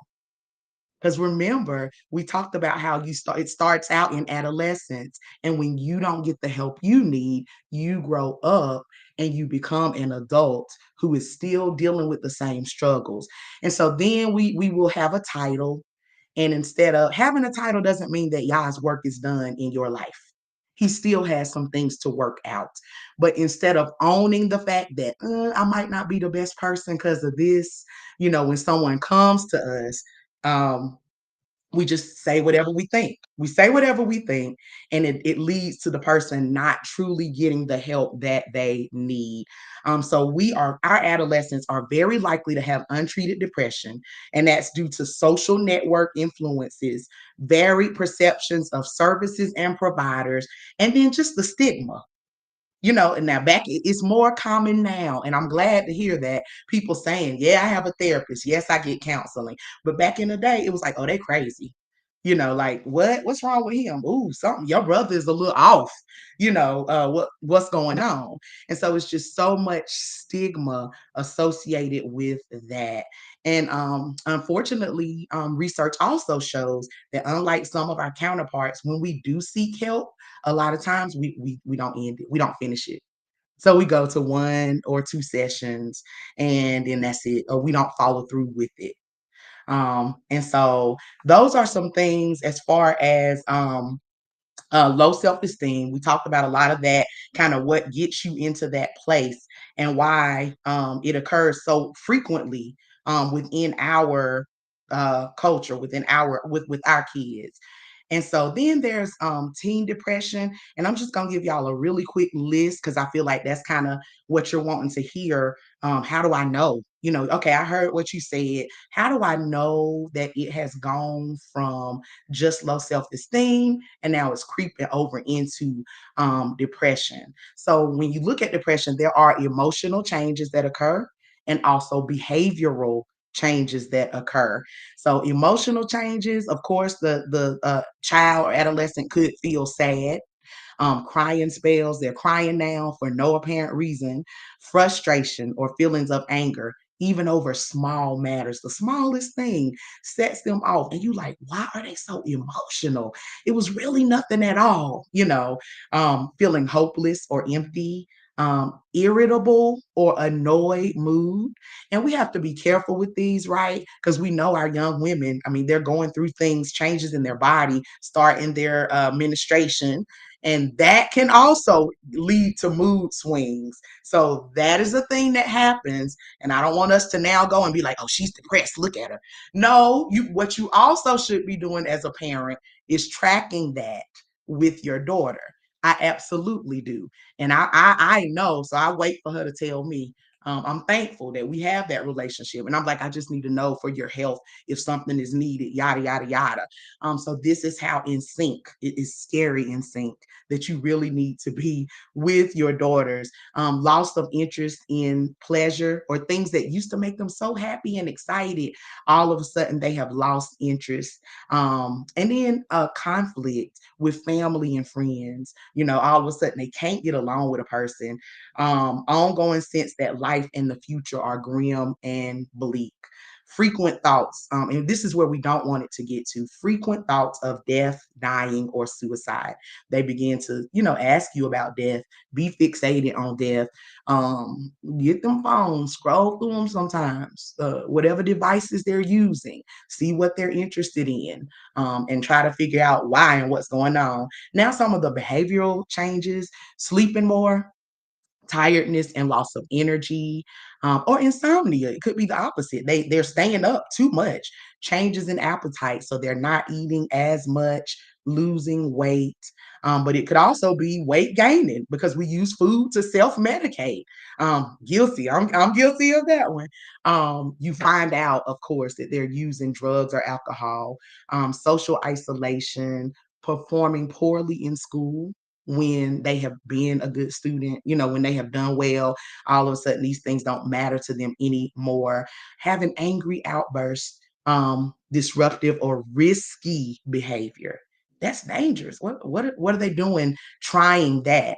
And then self-harm. So we hear about young adults that are cutting or burn themselves, things of that nature. And first they're gonna lie and try to say it was an accident. When you confront them, be ready for that. But when you see that, you got to watch it and pay attention. And then if it gets so bad, making a suicide plan or actually attempting suicide. So these are some of the things that we have to look for within our children. And I'm going to jump back and just say, again, this is why it's so important to know your young people, to know your children, but also if we're blessed to be in the community, remember what I said. It wasn't my uncles or my aunts. Later in life, I in no way want this to my family to see this and feel like, what? Right. But the Most High uses whoever he chooses. So sometimes it was parents of friends, different ones like that, who saw me and grabbed me and said, and when we do that, I'm gonna put ourselves in that situation, do it in such a way that that family of origin still maintains their dignity. So you don't go to a parent and say, "You sorry, I don't understand what you're doing. Why don't you take care of your child? You're laying up here, you need to clean up." No, that looks like, "Hey, Shamika, can I take baby girl out for a little bit? I just want to spend some time with her. I want, do whatever with her, if that makes sense." Because we don't know, you also don't know what the parent is going through. Because and when we talk about generational curses, a lot of the times we are fighting that. So just avoiding being so judgmental. And I'm gonna say one more thing, and then I'm sure y'all have some. That was just to give the information. One of the tactics that I use for my children and for all children in my life is to let them know this is overused. I almost hate it, but that this is a safe space. That I am a safe space. I can say, because I've been a social worker, I've seen so much that you cannot tell me anything that's going to shock me, right? Prophetess, we know, I always think about, and I would have loved to have known you back when you were a policewoman. You have seen so much, and it wasn't always by choice. You're just there and it happens. And it's like, wow, you can't shock me. You cannot shock me. And so, whatever you're feeling, whatever you're doing, tell me. I would much rather be able to come in like my children know, and those that are close to me, they know, and I hope they understand. I don't care where you at, call me. I will come and pick you up without judging you. Now, we're going to talk about it later. We are. But in that moment, I hear you and I see what you need. And I just think that sometimes for those of us who are believers in the Most High, we want to raise our children a particular way. And again, we understand about being set apart, but we put them in a position where they have to sneak. And it's not that they're not going to do the things that you're forbidding them to do. It's just that now they're going to sneak and do them. And then that starts a lie, and then you got to tell a lie to cover up that lie. And when I just think, for me, I have to be realistic, right? And so we've trained up our children. It's me and my husband. Kudos, because what I see a difference in, and I'm thankful for that, is being in a two parent household. We can tag team that thing, or play good cop, bad cop.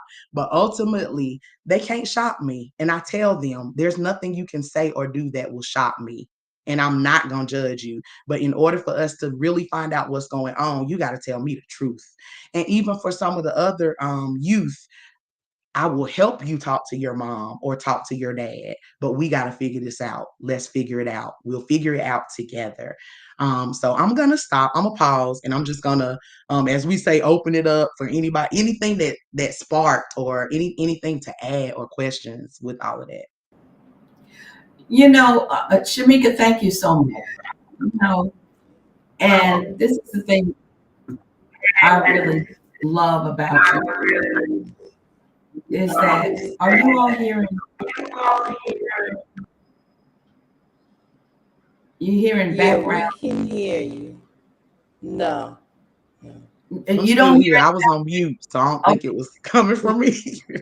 Okay, because sometimes we have some interesting things as those sound waves are going over and video waves going over the ocean. But thinking about as your children, and also you going through, I've heard you tell this account, a few times, and every time I hear it, I think, my heart just goes out, because sometimes people will even see and they won't take the opportunity to ask. And that's the thing that I want to say. Take the opportunity. Look, I am a very outspoken person, and have gotten into a lot of trouble sometimes for taking the opportunity and saying something. Because I remember telling someone one time, I care more about you being safe than I care about you being mad at me. I really don't care that you get mad at me. I am concerned more about your safety, your health, your well-being. And if it takes you being angry with me because I brought out a point, or I made someone else aware because I was concerned, I really don't care that you're mad at me. I'm like, just get in the boat with all the other people who don't like me and are mad at me too. Because we really have to take the time when we see an issue. Sometimes I truly believe this, that the Holy Spirit will open up your eyes to see stuff sometime, because you're the hope for that person or for that child, that nobody else was able to grasp it but you. And he put you in the way because he knew you would be aggressive enough or open enough to go and speak to it and grab up that baby. Like you said, Shamika, hey, can I take your daughter out and we just go hang out at the mall for, I got some free time. Are you okay with it? And then you can have some free time to yourself, and I'm going to take her. Is that okay with you? If we would just take the opportunity. And when we see something, the thing I hate the most, and the thing I never want ever, and I pray, Father, please let someone not commit suicide. And I saw the warnings and decided not to say anything. How many people have had to deal with that and not seen it, or saw it but didn't say anything, because they felt like, It wasn't my place. Well, I didn't want to be nosy. Well, I didn't. Well, I didn't. And that the thing of it is, and now I'm gonna go, and we know that not everybody on that's watching is. I'm not saying that you all are believers or Torah observant, scripturally observant, but some things are just flat out literal humanity. It has nothing to do with religion or spirituality or any of that. What church you go to, or if you believe in a God. But the thing of it is, if we as human beings can get to a place where we can reach out when we think someone needs help and be that help to them. So like I always say, you can, if the person is standing on a cliff, on the edge of a cliff, either you can push them to death or you can yank them to life. So it's your choice. And sometimes our babies are hurting, and because they don't feel like they can go to their parents, because sometimes children feel such a deep and a profound care for their parents, and if they know that their parents are going through, they keep what they're going through to themselves because they feel like mom and dad is going through, and I don't want them to put them through even more. So that's where those lines of communication have to be open, and where we have to tell people, look, it doesn't matter what you tell me. I was just saying that to somebody today. You can probably tell me just about anything, and it's not going to affect me. I said, because I've seen the gamut. I've seen from the right side of the spectrum to the left side. So whatever you need, whatever we have to also be able to know when we need to reach out for help. And I know with young people, it's harder for them because they don't always know who they can go to for help. Right. And I would just want to jump in as well and say, and when I said grab them and say, let's go to the mall, let's do whatever, let it genuinely be that, because what you are seeking to do is build relationship. So don't take somebody's child and then begin to drill them about whatever is Or going on in the household. Because what I needed most was somebody that just to listen to me and somebody that was interested in me. And actually, as an adult, I think back and some of my friendships I question because it's like, were you really my friend or did you just feel sorry for me? If that makes sense. Remember, this is a child that, there's nobody to give them the attention that they need. Right. And so before you can help solve anything, you just need to build relationship, and that can backfire if you do try and just drill because, it's a very sensitive area, even for those parents. And especially if it's parents you yourself don't have relationship with, but you just start by trying to build so into that child because you are a person that genuinely cares and you're talking to them and listening, and eventually something is going to come out eventually, and you might be able to say just what needs to be said. But sometimes a lot of, and this is my experience in the school system as well, a lot of times the young people, they just want somebody to listen to them and to genuinely be interested in what it is that they have to say. Absolutely.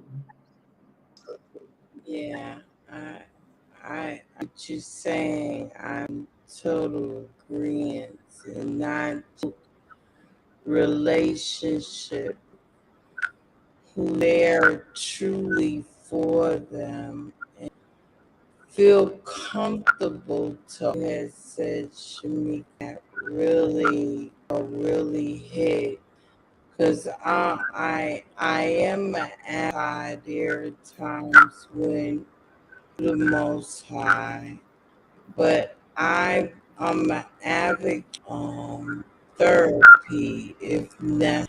And a lot of times it really is because just from that adolescent, from that is still because you're walking around thing that's still there that you received healing from.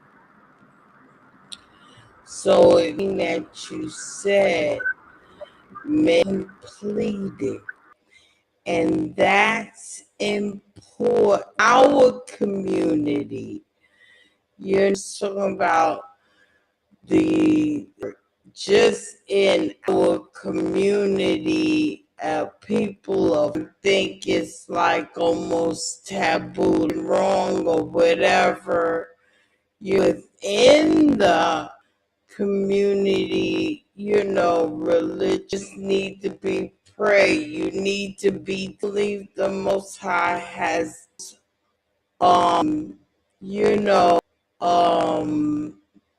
the handle, and I believe, as you said, if you have a therapist or whatever you're going, or even as an adult, you need, and after a few sessions, I'm good. Because you can be true, realize they think that they're fine, and then their trace that hurt is and it comes, in a more horrible sense, because and that if you're in therapy, and if that child, be that supportive who are there, and that you want to see, healed, even if you feel that you've gone, that have went and recently had cried out to me, and said that, for things that she went through, things that children now realizing that you get. I said, well, you think it was taboo. No, it's not. If needed and followed through, necessary with prayer from other things, and I know that the Most High, but get what you need, whatever it takes. And so, and then Bethany has said what she has gone through, and glad through those encourage her children. Some people, can, and that's strong, will encourage, but still, need, not saying with there are some, feel like, if let us be true to anybody. Be true to yourself. Sometimes we lie to ourselves, and all and it just trickle whatever, and then even you still may not be all right. Things, as we're talking, but also realize things aren't, handling, and just beautiful, right? And even as me, who was taken away was killed when my young sister, had went, and she, because it was that she had some, but I was dealing with anger and just different, drugs, even, because it wasn't, and but praise be, learn where this, the most different things, and myself, I'm saying right now, that we look to it, but all in all, what is it, colors, real, and be true children, true to ourselves, necessary help, that healthy, abundant, living healthy life, that our children, the adults, and as well, mentally, and emotionally, and every. So, Deborah, your sound was distorted. It was hard Oh, to. it was. Yeah, it's still kind of distorted. So it's here as you're talking, it Yeah. sounds, yeah, mechanical. So I don't know. You want to try muting and then unmuting. Let's see. Say something. Cool. It's still, yeah, it's still sounding the same way. Oh. So I don't know if there's something going on. Say something again, Deborah. Now, am I still sounding that way? I'm That's sorry. better. All that You're talking, better. I took. We could understand the words. It was just really slow, and so we could understand what you were saying, though. Well, all in all, I was Yeah, just saying the bottom line is, if therapy is necessary, even if correct, you see it, follow it, correct, follow it through. Don't, right. be true to yourself, be true to your family. Don't feel like, oh, I've just had a couple of visits and I'm good, because there are things that can trigger, and you Mhm. find that you're not healed at all, True. and these things That's are important. That's what I wanted to bring out. Yeah. absolutely. We Yes. have Bethany has said something, if somebody wants. Yes, and interesting that Bethany, thank you for sharing that sometimes even within our family. I was just sharing with our assembly on the Sabbath and a teaching called righteous that the illusion of righteousness. And there's something that's called psychological anchoring, and how someone can, it's connected to trauma or either happy events.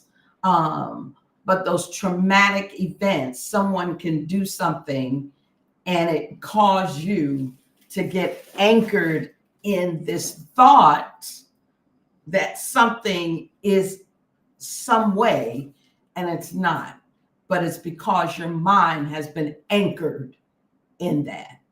So there was a gentleman who used to be one of my mother's customers, and a very good customer, and had a talk with us concerning one time he was going to a family reunion, but every single time He said he thought about going to this family reunion.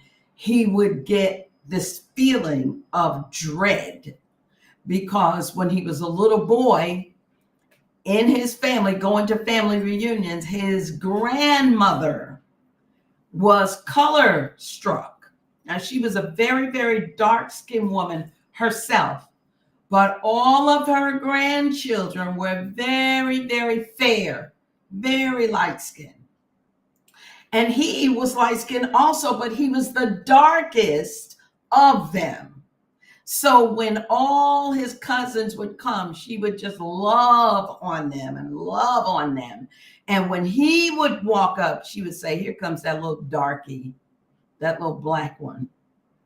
And he got anchored to this thought that he was so ugly. And this gentleman, he was not a bad looking man. And when, as he was talking, I looked at him because he was very light skinned, not extremely light skinned, but he was light skinned, what we would call light skinned. And I thought, so she would call you darky? And and he said, yeah, because I was darker than all the rest of my cousins. So the lady had passed on, had transitioned on into eternity. And every time he heard the word every time he heard the phrase family reunion, he had a dread that came over him because the woman was just so toxic in her speaking to him and talking to him, and how his parents, because they felt like they had some kind of that was some form of honoring her, that nobody checked her on it. And that's another thing. We need to check people on stuff. You say something, guess what? If it's wrong, I'm going to check you on it. And I can say it respectfully. I can definitely say it disrespectfully.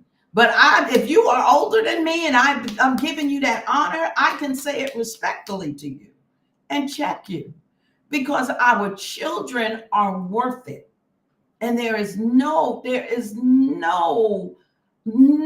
reason. No, I mean, it's so inhumane for a person to downgrade and demoralize and to make a person feel that they are of no good because of how you think they look. So that would cause these issues with a young person, and they're in such, being young in that age, 12, 13, 14, 15 years, you're just so moldable at that time. And when a person is quick to see things that they think are negative and bring them out to you and speak so openly to you concerning them, and then adults stand around and nobody has the courage to say something. Be somebody's hero. Be a child's hero for once and not accept it. Respectfully, Grandma, you're wrong. You're wrong for that. Because you blacker than him. You darker than him. So what's up with that? And I want to say, a lot of times they're doing what is not okay, but they're doing what was done to them.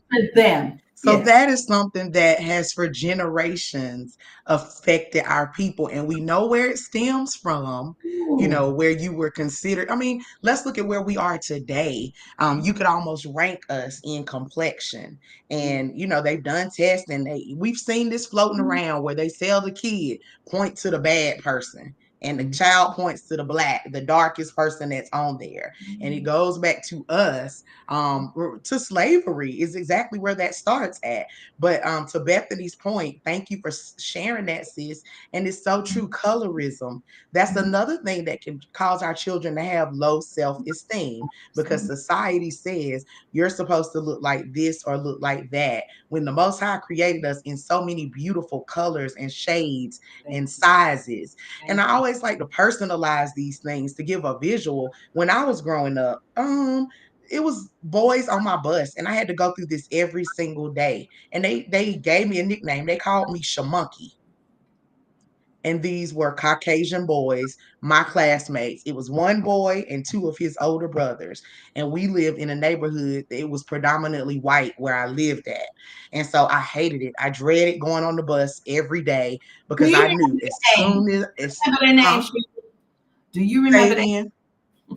Oh, I do, but it's I'm Oh, sure that y'all I'm has just handled that by now. But yes, call me Shamonkey.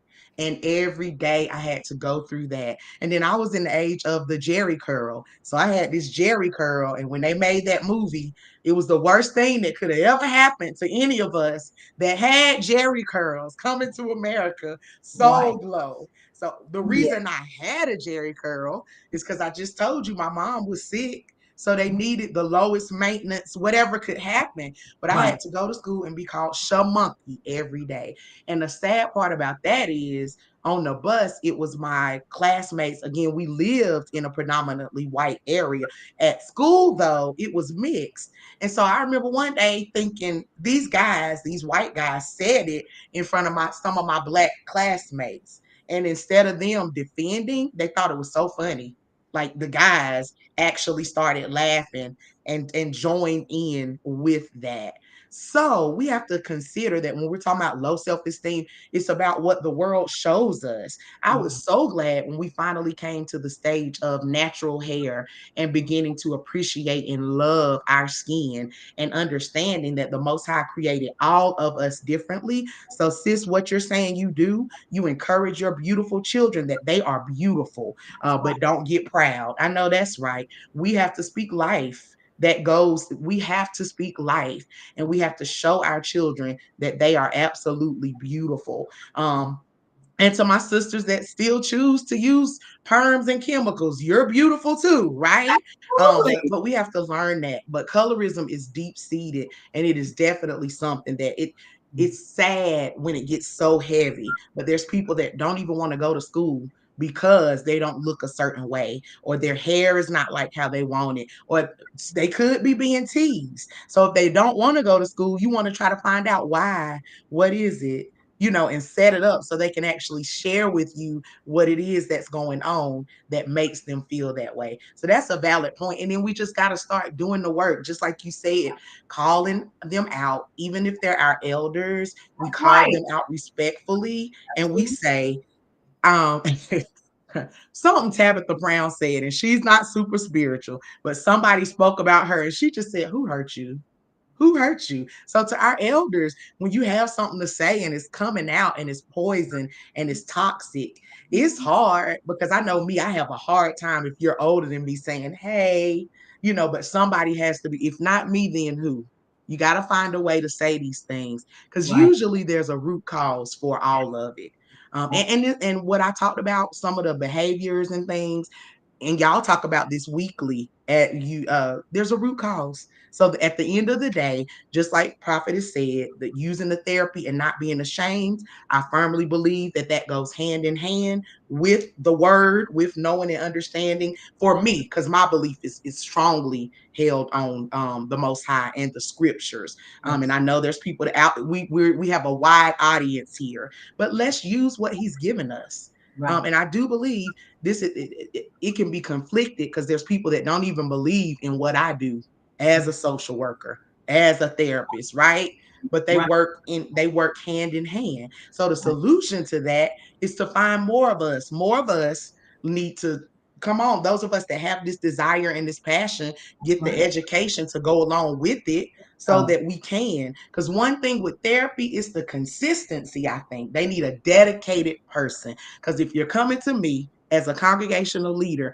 But every time you need something, I can't drop everything and be there for you, if that makes sense. And we know sometimes we feel like, oh, I just don't want to bother that person because I've told them so many times. But if you have a therapist, that's a dedicated time. It could be once a week, once every couple of weeks, however often you need it.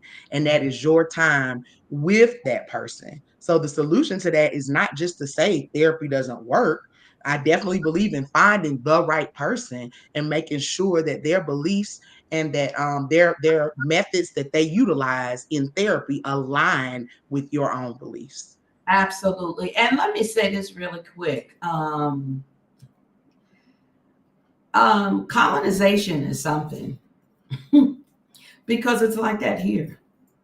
The lighter your skin is, the more, and I'm saying this because we have our Ghanaian sisters and on the line too, that the darker skin are looked at on a lower level. But if you're very light, oh, you're so beautiful, you're so pretty.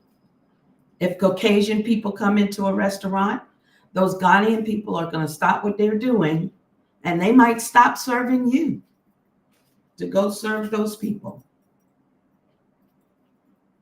So colonization has done that to all of us, all the way around, and has somehow told us that the lighter your skin is, the better you are, or the more you deserve this white privilege. And it's really, really sad how that has affected our people all over the world. All over the world, it's like that. So we would just have to really, with our children, be proactive in that, and be on point. And on, I'm doing this. Be purposeful. I'm doing this on purpose.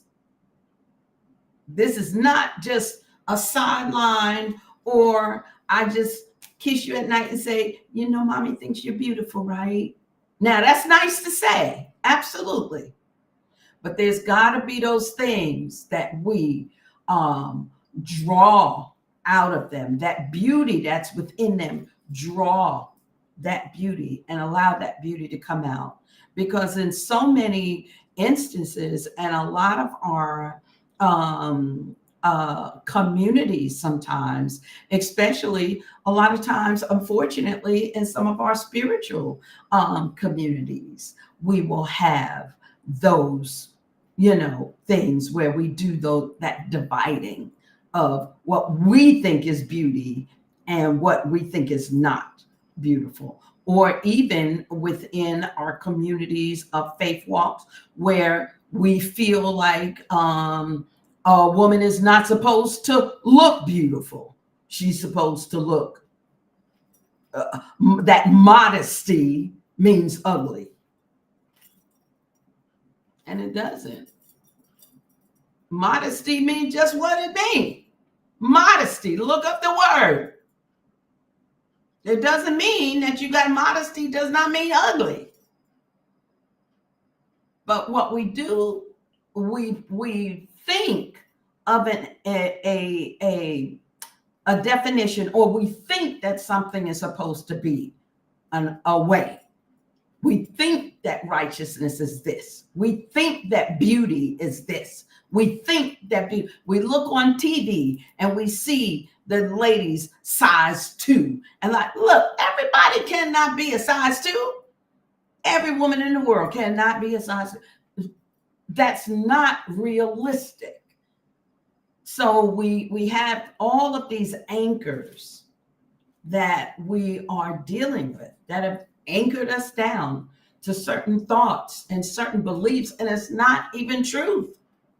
So we have to really get our children anchored to what is truth. And the truth is that Father Yahweh made us all beautiful. We are beautifully, I love that scripture. I am beautifully and wondrously made. And he made us all look different. We're all different shades and hues and hair textures and hair. That's what hate people saying good hair, bad hair. Oh, you have such good hair. Good hair. And all of that, all of those things that have continued to divide us. We have to get to a place where our children understand and know it doesn't matter. It doesn't matter what we look like. Father Yahweh put us on this earth and he created us in a magnificent way. And everything that we have, that it's not only about the outward appearance, but it's about what's on the inside. Yeah. And I think that children need to hear you say that as a parent, or as anybody influential in their lives. Let them hear it. That's right. Because especially if that wasn't done for you, Yep. you're not used to it. That's So right. now we have to make it the norm that they need to know from you before my daughter ever steps out here and we get to the point of her courting or dating or anything. She needs to know that she is the apple of our eye. She is the apple of Yah's eye. Just like you said, she's fearfully and wonderfully made. Her esteem needs to be not super great, like sis said in the comments, not getting too proud, but know who you are and know what he made you to be so that you can't be bamboozled when you That's right. when you do get out here and you begin to date. And people cannot, if you already have low self-esteem, what usually happens is that as they grow up, because this is the age where that happens, they get connected with someone who, let's say, has a narcissistic personality, and they can sense that weakness and can sense that low self-esteem, and they go in on it, if that makes sense. So it's so many reasons that this is necessary, that we, the making sure there's positive self-talk. Something that I always say is think about those scriptures and post them. Speak them every day, even if it's just one scripture that your child needs to learn, or you speak it over them. Bless them before they leave you each and every day, but they need to hear from you how beautiful they are, and to know it at every opportunity you get. And me is personal. I just have a love for the women of the Most High, just for women in general. So if you get around me, you're going to get a compliment, and I mean it genuinely, because there's something beautiful in all of us. And Right. sometimes you've just never heard anybody say that. Hey, beautiful, how are you? How are you today? What are you, the girl? That is, because you don't know. I mean, it makes a difference that whatever you sow, whatever you're putting out there, it could make the difference for someone's self-esteem. So these things have to be taught. And I'm gonna say this, ladies, y'all had to know this was more than one evening of this is such a great and heavy topic. And when Rabbits was sharing it, I was like, whoa, that's so broad. It's so much you can go into, but it all aligns. And so it's all about having your mental, emotional, physical, and spiritual, all of those things align, and not being afraid to do whatever it takes. Because on top of the therapy, we're going to be fasting, we're going to be praying, we're going to be studying God's word. All of these things work in tandem, because the overall goal is healing and wholness. Absolutely. Absolutely. Does anyone have Great. anything else you want to bring out concerning this topic, or anything you thought about and you didn't say, you want to bring out? No? All right. Well, this has been a great discussion, and I'm so excited. Thank you so much, Shamika, for coming in and bringing your professional Yeah. background, your professional experience, and not Yes. just your professional experience, but also your life. You That's lived that's right. this topic. And I just thank you for bringing that and being able to share it and being so transparent with it. And that's one thing that we really need in this world today, is more transparency. Transparency. Um, Because as we can see, we can turn on the news and Father, ever since January, we've been seeing some shady, all kind of crazy stuff going on that just is not, it's inhumane and outlandish and everything else. And we're being told that it's something else. So we really need to be align ourselves with truth. And that's what this righteous view is about. It's about truth. It's about what is true. So, we have so many people walking around, and nowadays, people talk my truth, your truth, her truth, his truth. Everybody got a truth. But on this show, we're going to talk about what is really true. True, either something is true or something is false. And when we look at it from a standpoint, now can be variables. There can be things that occur and make make a situation look like something because of the background story. So we want to just always be cognizant of that we get the background story. But the bottom line to this whole thing is that we want to speak over our daughters and let our daughters know that it doesn't matter what your skin color is. It doesn't matter how tall you are. It doesn't matter how short you are. It doesn't matter how thick you are. It doesn't matter how thin you are.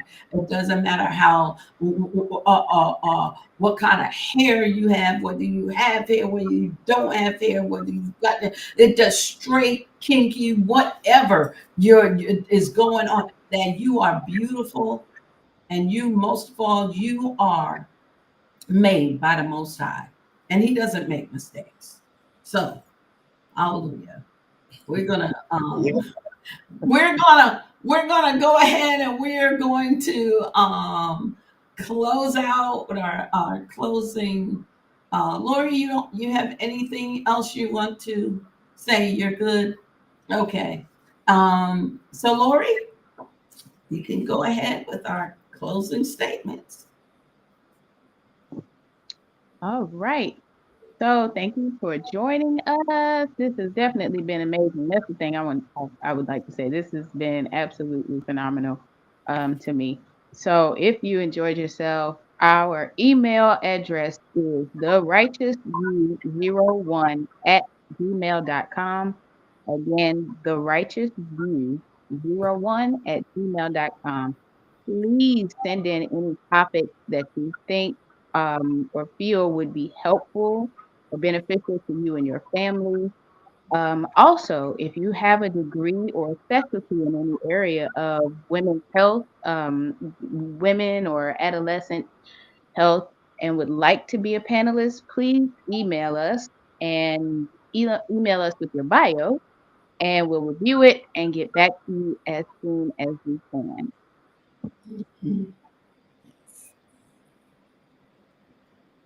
Oh, again, I truly enjoyed everything.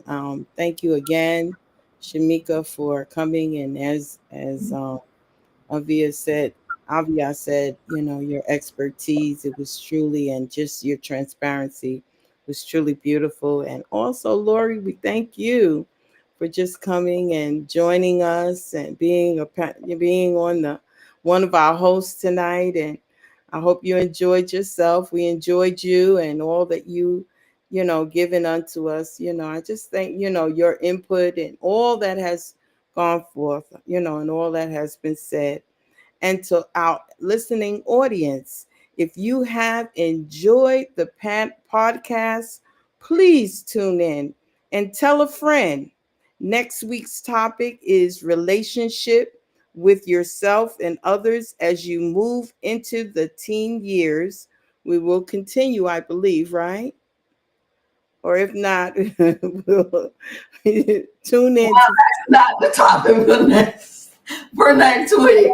I'm sorry, I forgot to change that on the script. Oh, I thought so. Okay. Well, it'll be posted. We will put it out there. We'll Believe post what our next week topic will be. I believe Christina has already said that we were going to deal with special needs. Special needs. She did. Dealing with special needs. So we're asking that you tune in next week as we will we'll go into the topic of special needs, which is very important. So we look to see you next week. And if you have put a comment in the chat that we didn't address, please email us and we will reply as soon as we can. All right. So we want to thank our special panelists. Thank you so much, Shamika, for coming on and providing us with your professional view and your very personal Thank y'all. testimony on this topic tonight. Lori. Yes. Yes, thank you so much for sitting in on behalf of Christina. Our hearts go out to Christina the McCormick family again. Yes. Keeping you lifted and y'all lifted in prayer concerning your transitioning of your loved one. Yes. And just want you to know, Christina, that we missed you and we're looking forward to you being back on the Righteous View next week. And Lori, thanks for bringing that younger perspective. Sometimes we need, a little younger perspective. So we thank you for doing that. But we want to thank everyone for tuning in, and we look forward to another edition of The Righteous View. So good evening, everyone, and have a great week.